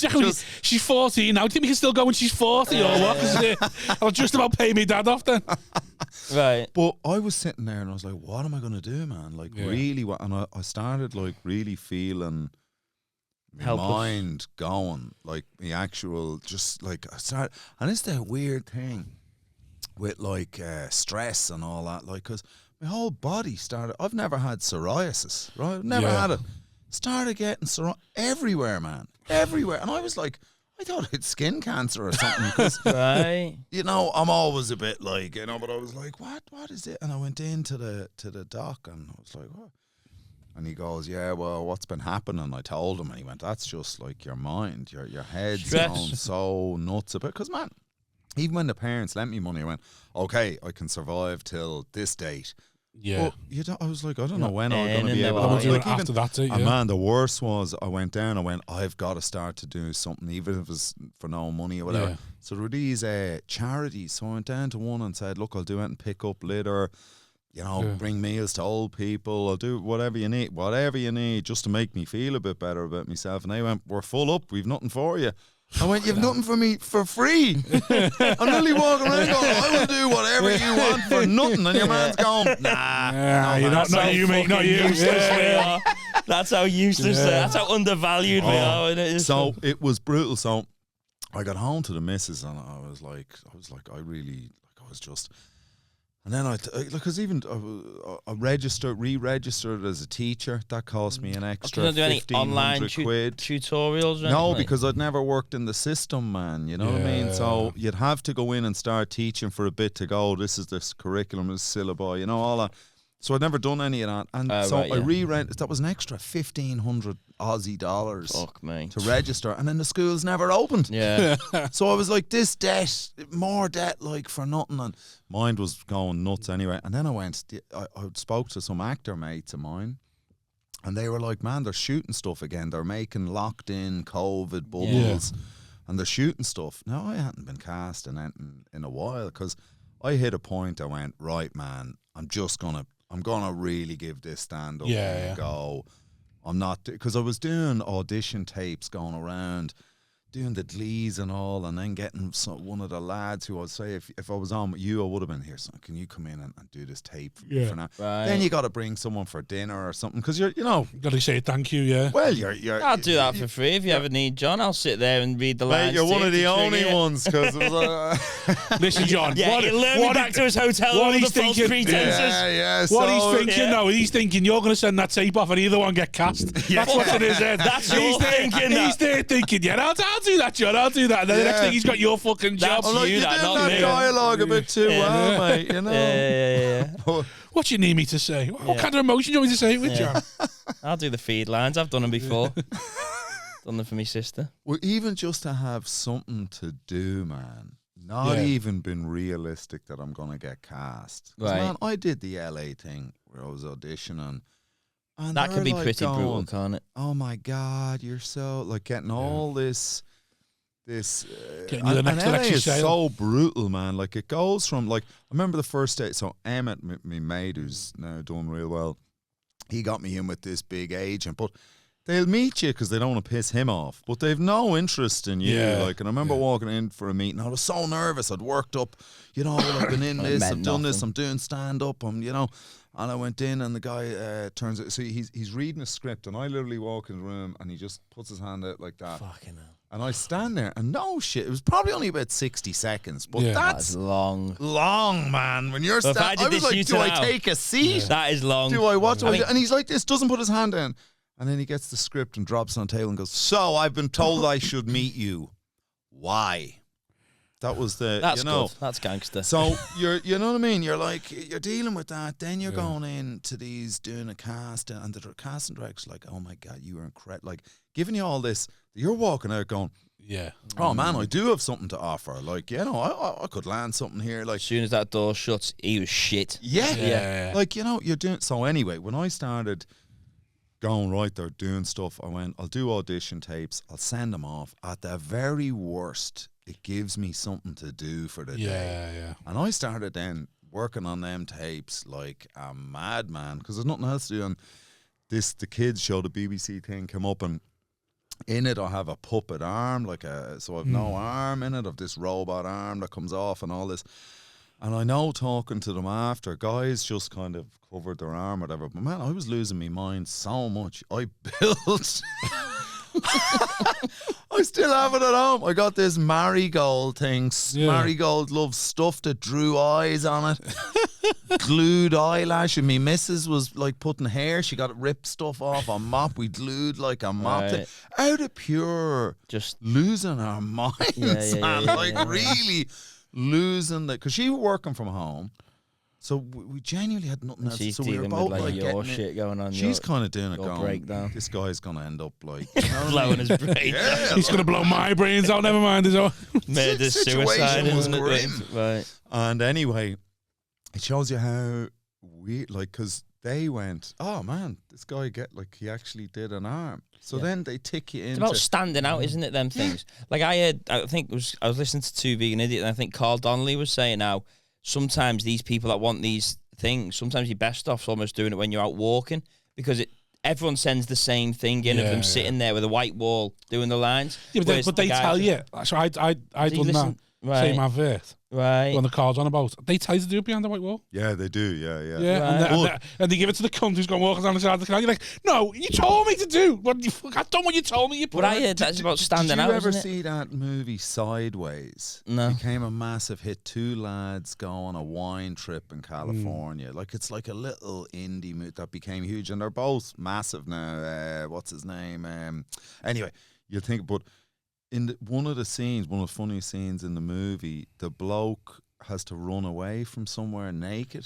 So and I remember reading a thing, and they auditioned about 450 people, but the guy who got it was the only bloke who actually got naked. Yeah. Right. And they said just within it, like, he just stood out so much that they went, oh, he's our guy, because... He's naked. He doesn't care. Like, he's totally the dude. Yeah. And he just was talking about it, and he was like, I wasn't trying to... it was in the script, he gets naked. So I thought, well, how do you... What do you do? Just pretend, oh, now I'm naked. You know, but that's how he... Like, so the look on these things, man, is like... And in my thing, too, in this thing, they initially wanted... the guy, so it's all music. The whole thing's about music, and they wanted him to be a Liam Gallagher type, sort of. That was in the notes. Right. So for some reason, this is how ridiculous this all is. Someone in the company went, I used to have hair a little bit like 10 years ago. You know, what about your man, that comedian with the voice? That's the weird voice and one of the other producers, oh yeah, I know him. And then the marigold thing, and they went, oh, that has to be the guy. That's how you got it. You know? But it's the small margins, because after, like, I've done 3 seasons of it now, so you get to know everyone. And we were in a locked-in COVID. And, like, the funny thing, when they first rung me, like, man, I never would have been in a kid show before, because I would have thought, that's not going to do me any good with stand-up. Yeah. Then with CBBC, like, they are even it pays now well, mate. me, though, look, innit? you gotta be careful with, you know, blah blah blah. You can lose jobs because of what you say on the circuit. Or all something that business, you know. Yeah. So I would have kind of, but man, after we'd 113 days locked in that house, 113 days, man, not allowed out. So when they rung me, do you want to be in a kids show? I was like, man, you could ring me and go, you want to be in, like, we got a show, it's called COVID Survivor. Yeah. This is pre-vaccine world. We're going to give you all COVID, and whoever's able to walk off alive. I'd have been like, I'll go for it. Do you want to be in the real Hunger Games? Yeah, fuck it, go on, yeah. Totally, man. A 1 in 20 chance. Like, I was really losing it, man. Like, and you know, like, and even so, man, when you say good money, I made absolutely nothing that first season, because they were like, yeah, we'll offer you the part, but they were like, we're not paying your flights. CBB's thing. Man, I get it. They were like, you think there'd be something? We can. Oh, look, they did. They did the next time. But this one, they were like, look, we like you for the role, but it's not in the budget. And I do get that, man. A first season of something is, they're essentially saying, no one likes you saying that, but they kind of see if it works, you know? Like, that's the. So they went, you got to pay your own flight. My flight back was $3,500, and my quarantine was $3,000, and I got about 10 for 3.5 months. So I actually, because when I got back, my dad. Well, you got to speculate. My dad was like, "What's happening with this repayment?" And you got the job, and I was like, these are the bills. Yeah, he's there saying to his mum, like, he's doing this fucking kids thing and he's making no fucking money. Yeah. Your dad's He's made us so proud, John's hasn't he? yeah. He's taking the holiday from us again. He can't show his face in the pub because of you now. Going like, what's your son doing? Is he a paedophile? They're like worse. He's a comedian. Yeah. Calling your dad and telling you, Dad, I've What got this did your new dad show. do for a living? My dad's a GP, man. Flying. Yeah. Well, I actually think anyone in them sort of I think GP solicitors and that, a part of them does want to perform a bit. I think they've got that arrogance, maybe. Well, you know what the funny Policemen thing have is, it as well. We spoke about that. They've got and also I think teachers are very much failed performers. Well, man. No, I know I said that, but my sister. Mate, I'm only getting my mojo, by the way. No, but I think a lot of teachers want the audience, and especially drama teachers, people who do drama, and then it doesn't quite work out. You lose. They want to do. They go into teaching. I do think there's a natural thing of going. They like the audience, the attention, but they didn't quite. Well, look at the amount of stand-ups. You mentioned it earlier. I'm failed at everything else, so I'm not. I've got no thing. I've failed at everything, so that's why I'm a stand-up too, bro. Yeah. Don't tell me that. What's got nobody? What's got nobody is to NC? That'll do. Yeah. Literally, as long as you can pass a DVS, you sound. I mean, even then, about half the fuckers can't pass one of them. Oh yeah, I got fired from loads of stuff, man. Got fired from a steel factory and they all liked me and all, but it was just showing up mess all the time. That's all I've ever done. So I got gently fired, like, lads, come on, sorry, man, you're all right. Yeah, you're not a bad person. You just have this. No, yeah. And I was like, no problem. Yeah, I'm minimum wage. Yeah. Just go down the road. It's one of those like, there's no hours left. And you're like, really? Yeah. Oh, all right, sounds Yeah. And then you see a bloke. Who's he? He's here for the interview. As soon as you start the job, you're thinking, let's just see how long we can keep this up. Well, every job I ever got, I started off getting loads of hours because they like you. And you think, we'll have him around. And then they realise they're giving you loads of hours, you're doing fuck all. And they go, actually, maybe not. Your hours start dwindling. And you think, here we go again. I'm going to get the... there's no hours left. And you move on to your next job, get 60 hours in the first week. Because they think he's hilarious. And then you get sick of you and you like, you're doing fuck all. Go on, fuck off. So dad's GP, so dad's sound. Is mum in the same? She's the nurse, man. She's the nurse. So you She was the nurse for the GP. You got the blanket there. You got the blanket there, haven't you? Well, was that which come first? There's a lot of kids, man, but they all have jobs. Right, yeah. So my sister, all to fund your dreams. How many siblings you got? Is a GP too. Right. The Lynn's are flying, my bro. other sister's. How many siblings you got? There's 5 of us. Right. And then we've got one band for every GP in the family. Mark. Nice Irish Catholic family. Well, my sister's husband's a GP. That's a lawyer. That's the lawyer arm, and that's the GP arm. Yeah. Oh, really? You got loads of medics. And my brother, it's a band for everyone who owes 10 grand. my brother works in like medical. What does he do? So he's the bloke who sells all the equipment to surgeons and all that stuff. Right. You know what I mean? So. Oh, so you going down this road really is a kind of case of, like. Oh, I'm definitely. Yeah. I'm from the a family of professionals, and Yeah. No, look, man. All my siblings are class. Like they're great crack. Well, you got to keep them on side, haven't you? And then your dad will be dead soon. Who knows when next COVID 20 comes? Need that money repaid too soon, but. Were they religious? Are they Catholic? No, man. My parents. Just assuming because there's 5 years. My mum's a militant atheist. She'd be like, she meets anyone like she's like, how do you listen to all that hocus pocus? Yeah. I can't ever imagine an Irish atheist. An Irish atheist just doesn't. It's like because they're so synonymous with Catholic, you know. Listen, man, she was against the grain because her dad was like a passionate atheist, and her dad was a bit of a prick, whatever. But he whose isn't. She will say, even though he won't have a huge amount of nice things to say about him, she will say, I always respect him for when he was dying. Somebody snuck bear in mind at the time in Ireland. Yeah. Ireland then was like Iran, man. Like, it was run by that shit. Crazy. But when, I don't know who snuck him in, but someone snuck the priest in for the last rites. Yeah. And my granddad woke up and was, out the fuck, you charlatan, get out of here. And shoot him out the door and then died. And my mum will go, I'll give him that. Yeah. At least he died on that hill. Yeah, but Yeah, no, mum wouldn't be into any of that. But my dad is religious, but he's like he has faith, but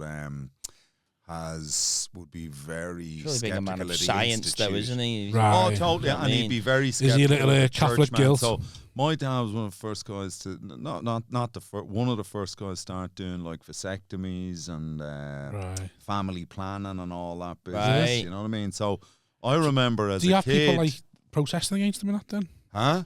Did they have people protesting against him and stuff then? There was also, like I remember as a kid being terrified because I could hear on the local radio the Monsignor was going on about what a heathen the Owlboy was, and that it was, against the church and all this business, and there was a bit of like we got the head slapped off us a couple of times by me and my brother, by just What by what do you mean by you?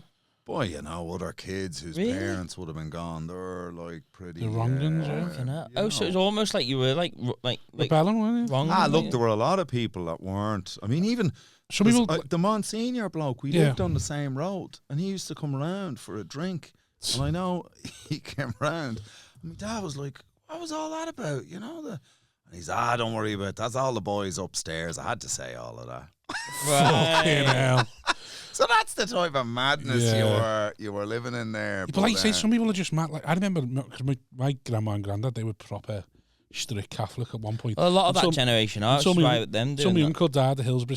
She was mad. Like so much so that one of my uncles got with a woman who'd been married before, and she turned up the house and tried to drag him out of her house.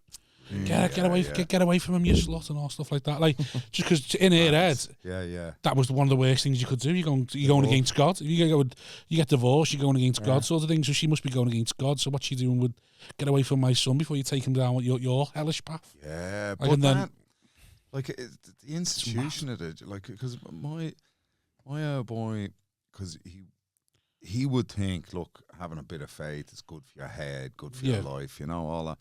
And there was a priest at home, fella father, Iggy, who's real kind of like forward-thinking priest. So he started doing masses where he was talking to people about genuine, or people depressed and, social stuff. Like, we were trying to build a community. He was bringing in local musicians, going, play whatever you want. Play what means something to you. So it's not ecclesiastical music. It's like, whatever secular stuff you want to go for. What, during the mass? Just bring in a local musician to just have a little riff. Man. And the place was packed. Like, young like people black, were like them black American churches sort of vibe.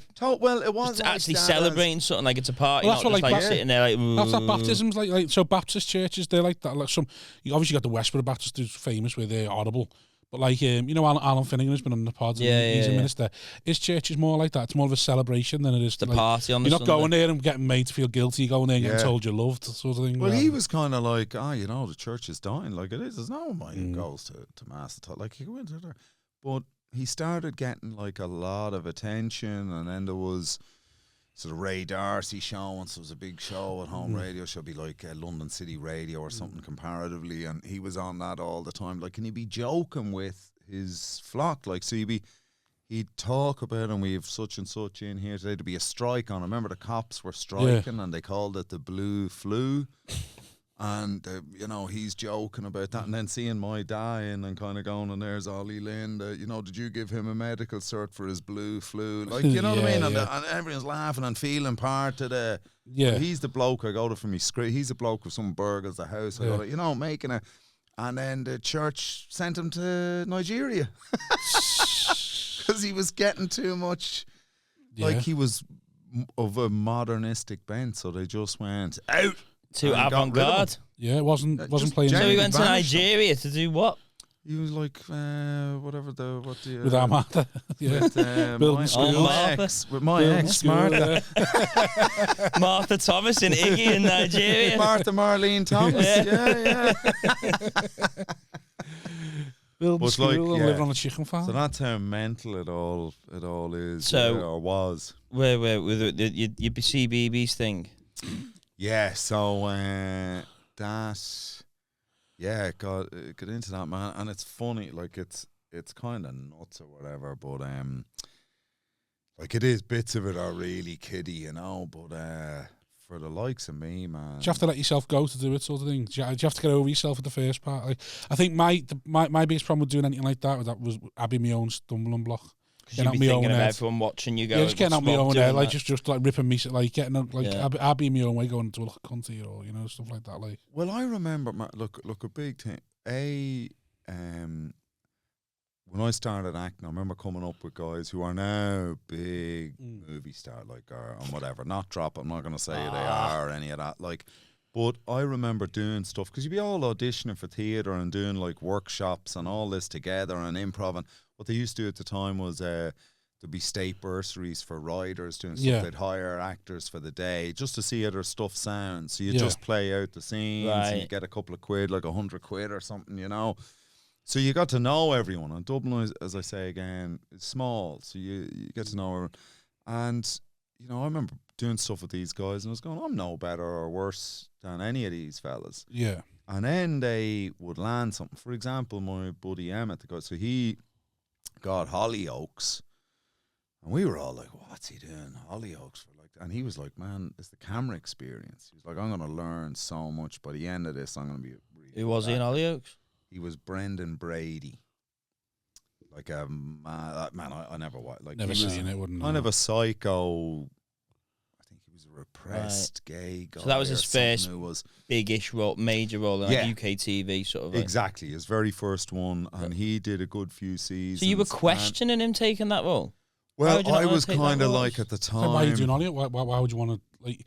If you're, it's just like comedians doing. But he's not tied into Hollyoaks. Just has to leave. There's 6 months' notice, I imagine, to write him out, and then he's off. And then well, he was in it. He ended up in it for a few years, but I'm more meaning trapped in it. He ended up learning so much that by the end of being on that for 3 seasons, 4 seasons, whatever he did. He was class, and then he's coming off and he's auditioning for stuff, and you know exactly what to do. You know how to hold your head. I remember sitting like just in the way in stand up, you start learning how to 3/4 yourself. Remember you'd be doing the Manchester Store, you'd learn. Right. You know. See, I remember sitting in the editing suite when I did 2 weeks at Hollyoaks. Where I remember sitting in the editing suite with the editor, and there was one guy who just started, and the editor was like, "Yeah, he's not good," because he was like a theatre kind of guy. So he's like a sort of he said he's acting this like theatre, and the pauses are just too long. The way he was acting, he's saying like it just didn't flow with the scene, and the editor was like, he's just not as good as some of the others because the others are like acting it a bit more natural, whereas he was performing it a bit too much. He says he'll get there eventually, but just as he's starting his first few scenes on set, and he was just giving it that little bit too long between the words and that, and chopping it and that, and he was just like, he's not yet with the timing. It's like stage time, man. Like in this game, you get so much better. You just gig. Acting on stage to a live theatre performance is different to doing a soap, is it? Man, it's like it's the difference between doing a gig in a comedy club or a corporate. Yeah. Like, they're totally different. They're similar enough. It's as different as you're doing the same thing, but you're not, sort of thing. You're playing the same game, but on screen, it's all about being small. And letting that stuff be small, but let it register. Whereas on a stage, it's all about being big, because they're going to see you, you know? Project, you got to be able to hear you. And So it's totally... Yeah, so he did Hollyoaks for 3 years, and then he's way ahead of the rest of you. Way ahead. And there were loads of other fellas, and I remember it like when I said, what's he doing Hollyoaks for one of the other actors who subsequently went on, and he's just in everything. He looked at me because he pulled me up, and he was right. He was like, what are you talking about, man?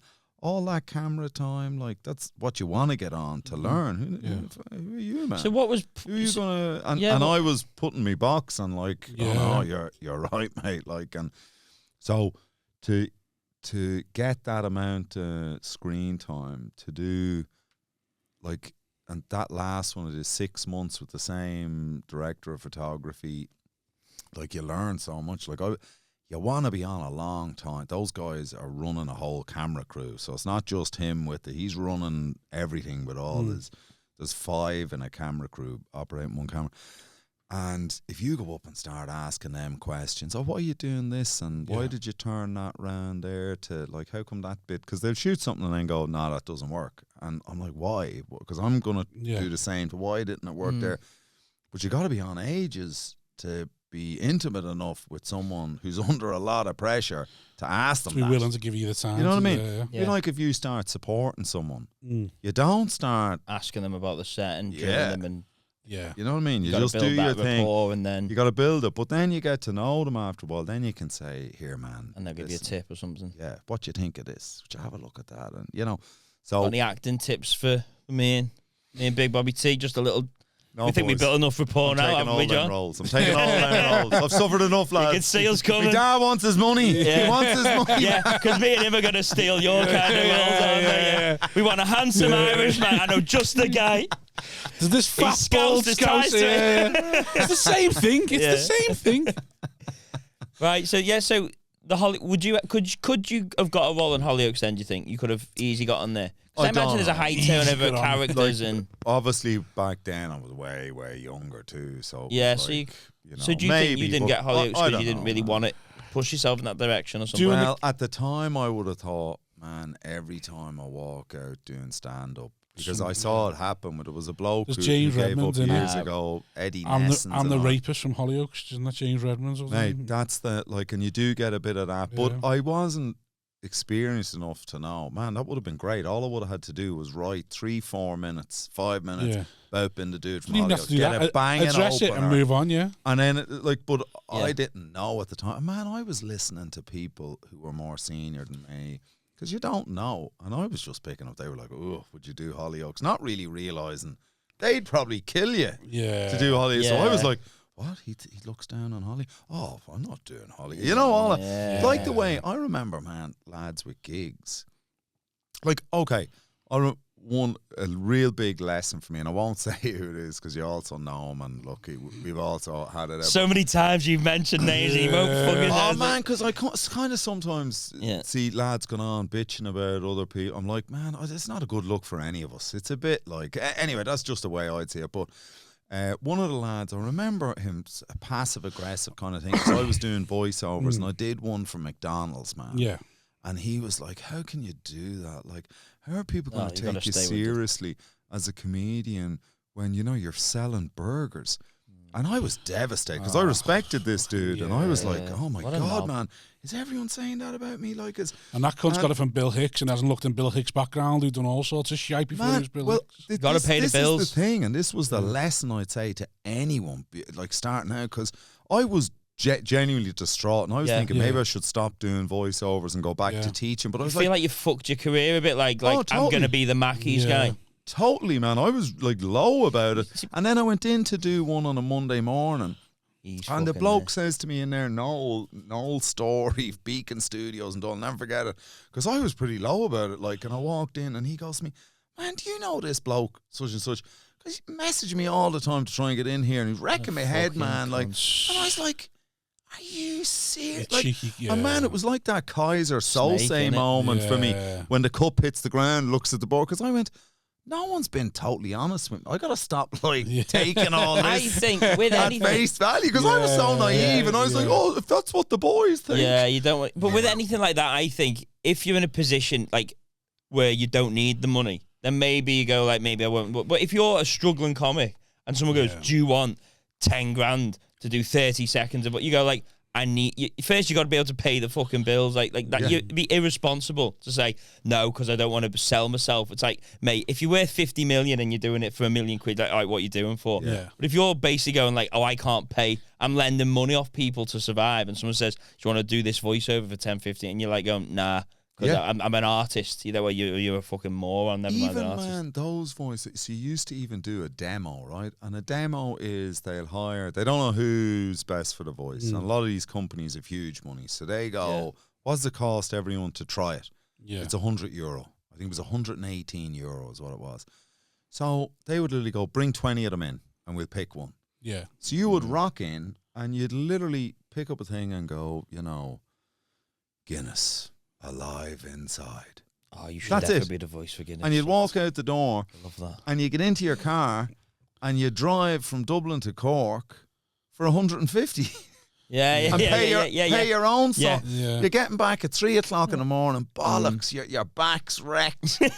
You know what I mean? So you're going, I have to do this, man, because me cranking that 10 minutes out earlier makes it that I've made the living wage of a man, of a grown up, of a working person. Whereas if I haven't done that, I'm coming back and I've gone, I've just driven up and down the country and worked for like 30 quid. You really don't want to think of it like that. I remember, so like adverts, the Nationwide doing comedians adverts, they paid me $5 ton just to write and film myself do 5 jokes, and I literally took me a day to write and film them, and I realised I've earned $5 ton, I haven't left the house, man. And it was like, fucking hell, I think how many comics I never got picked. And the 6 comics or whatever comics that did get picked, I wonder how many other comics like me have been told to do it and not done it, and they spent that Nationwide advert was the glory one, wasn't it? Around the circuit. Well, that bit went. I got $5 ton to do that, and it was going to be $3,000 if it went on telly. Yeah, and I was like, it was an insane amount for that one. I remember when it first went, it was $30,000. I had a fucking perfect bit for that as well. I didn't even get to that stage. Always the bridesmaid. I had the fucking Always bit. the bridesmaid. I was there in the mirror going, "This bit is worth fucking $30,000." Didn't get past the WhatsApp message. Fucking hell. The bit they asked, what did they ask me to do? I remember I had a Zoom with them and everything, and they were telling me just do this, just. And I was like, yeah, but what's the advert? What do you want me to relate it to and all that? And like, we're worried about that. You just write a joke about, and you're like, part of me thinks it's just them fucking around. They've got enough money. They think, let's do an advertising campaign and have a laugh. They break down the budget and they go, right, we've this, let's do that. We need to spend the budget, otherwise we can't. Yeah, totally. And even a lot of they'll know we don't need this budget for that, but if we do it for any less, we do need it next year or the year later, and it'll be hard to go up. So let's just spend it. Let's get all these lads. Man, I remember going in and doing, like, between ourselves. And the millions of listeners we're going to get after this episode. Yeah, when it kicks don't tell off. John's dad. Yeah, dad looking for the money. But like it, anyway, I've forgotten what I was saying. Something about the money with like these advertising campaigns and you remember between us two. Like I remember going in and cranking 5 of them off, and then I went, "Oh man, if I got this could be right." And the bloke I was doing it, because you get to know them, like you get to know, so they won't be telling everyone, but you get, and they know. After a while, are you the person to blab? And I'm saying this because 10 years after the fact. Right. And he went, man, it's already been cast. I just didn't want to do you out of the. That's literally what happened with mine. So I found out afterwards. So my cousin writes adverts, makes adverts. He found out for me. The agency had already told them who wanted. So the advertising company had different ad campaigns. The ones who had the Nationwide had something else, and they wanted someone bigger for the something else. So they mentioned it to that company. They went, yeah, but put these forward in the Nationwide ones. So like I got paid £500. I was never going to get it. And it was like they'd already decided what 4 were going to be in the Nationwide ones, because they wanted someone on their roster who was bigger profile to do an advert for something else. And I was just like, oh fucking hell. And I was like, I wish you could have told me that. I'd have enjoyed it in the £500 then, rather than thinking I'm on for $3,000 here at least. Sort of thing. It's the hope that kills you, isn't it? Yeah, I've seen that phrase actually used recently. It's the hope that kills you. Totally, man. Totally. Yeah.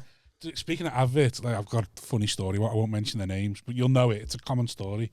There's a fella who, before he was famous, got quite big doing an advertising campaign for a beer company, and he got so big that he didn't need to do the advertising anymore. And the same beer company, my cousin wrote the advert for the second, not the first lot, the second set of them, and they were trying to get him back. Right. And he spoke to his agent, and he's like, can we do this? And it's going to be $250,000, 3 days filming. And he went, no, he doesn't need it. He's not going to bother. He's told me not to even speak to him about adverts or anything like that. And then they've gone away and he come back and went, right, we can do it in 2 days, and we'll give him $350,000. Can we do that? And he's gone, honestly, he's told me not to bother him with adverts. Like, he's not going to do it. So they start casting, looking for other people, and they're speaking to other comics and stuff. And they got down to, like, I think they started with 12, got down to a final 3, and then they decided to do who they hadn't give it to him yet, but they fought who they're going to give it to. And one of the final three who wasn't going to get it before, because he was down to the final three, probably was mates with this bigger act. Went for a coffee with them and went, oh, by the way, I'm going to be I'm going to be the next guy, like you was. I'm going to do that. And that act then got on the phone to his agent, said, why haven't I heard about this? And he's like, well, you told me not to bother you with that. And he went, no, I'm that man. I'm that man. Tell him I'll do it. You're talking about now. Yeah, I'm that man. Tell him I'll say nothing. Yeah, I'm saying nothing, mate. Tell him I'll do it. And then he went and done it just so he was the only person. Dog eat dog in it. Business is business. Got to stay on brand, haven't you? Don't want no company in your brand. So anyway, I'm sure we spoke about why you couldn't do the Wednesday. Waters, man. Oh, that doesn't matter. It's a long story. That doesn't matter. Okay. Yeah, that was a long Let's story. Let's not get into that. Yeah. I'll go on. Right, John, where can people find you on social media? Even though you don't use it. I'm barely on it, but my thing is, this is John Lynn. Yeah. But then when I set up Instagram, I didn't post anything for ages, and some dude muscled me out. Oh, no. And sent me a message going, if you want this is John Lynn, or this is John P. Lynn. I think that's what this is, John P. Lynn. And I was like, mate, I'm only setting this up because my agent's screaming on the phone, getting upset, going, set up your Instagram. So I literally did it so you stop annoying me. And I was like, I don't think you realise who you're dealing with. I couldn't care less about this. So I just reset it up and I went, this is not John Lynn. But it is me. But I wasn't giving that man £100. Yeah. See, I didn't even get into why you're doing. So where do you live now? So I live now in Australia. Well, we'll wrap it up here. And actually, I know, yeah, but I wanted to get into like coming back and then not hasn't done the circuit even. Then you're back on the circuit. I know, but you've asked too many questions with everything else that didn't matter. I know that you've lost the time now. I know. I'm Batman. So I'm lucky in that who I lived with in London for 10 years. Oh, because I didn't get to that, talking about the universal line.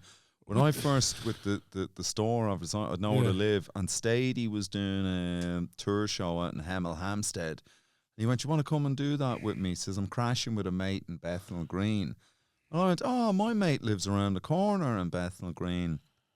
We went back there for a beer after the gig, and I literally said to the bloke sitting there who Tom was crashing with, I said, mate, if you find anywhere around here that's up for rent, my mate's around the corner, one of the only guys I know in London, I want to move in here. And he goes, that room's free. And I moved in and didn't move out for 10 years. So I'd be pretty close with him. So when I'm back, I just moved back in there. Right, so you're London. When you're back here, you're London. Yeah. Right. Unless you boys have spare rooms. See, I did get into the. I fucked it. I fucked the episode, John. I've got into the questions and then just like what I would have known, but we'll do that another time, I think. Because what time are we on now? It's 1 hour 49. We've all got gigs to get to. Yeah, we have, haven't we? Traffic's terrible. It is. Yeah. We got to get back. Right. So this is. I am not John. This is not John Lynn on Instagram. If you search John Lynn, you'll see. Is there? I think it's just anything you want to plug. Just watch Nova. What's the program called? If you are, and I hope you're not, but if you are between 7 and 12, tune into. Or you have children between 7 and 12. Jones. Yeah. I know. Look, it is a. I mean, it's supposed to be doing well. I think it's great, man. The people in it are class, and Molly, your one Molly Rainford she's amazing. Like, boy, like she can sing her ass off, you know. And vote for Molly to win Strictly Come Dancing. So yeah, there you go. We can all profit. Molly, a friend by proxy, another one. Molly, I'm like, you want to dance? I'm like, cut the drinking out. Cut the fatty foods. You better be training for this, girl. I'm a 40-year-old You win, man. we all win. Yeah. I'm relying on you. You got a middle-aged dude holding off the back of your coattails here, love. I'm prized home, and you're doing the tango. I'm swinging around the back. What happens next year when he asks you to do it, and you've gone, oh well, I sprained my ankle doing the weeds, so I don't know. Oh mate, I'll be on. I can't dance a beat, but I'll be the funny one who's awful. Let's do it. Right, sign up to our Patreon. Yes, and please. Come to the live show as well. That's been another episode of another one. Thank you very much. Ta-ra. Go on.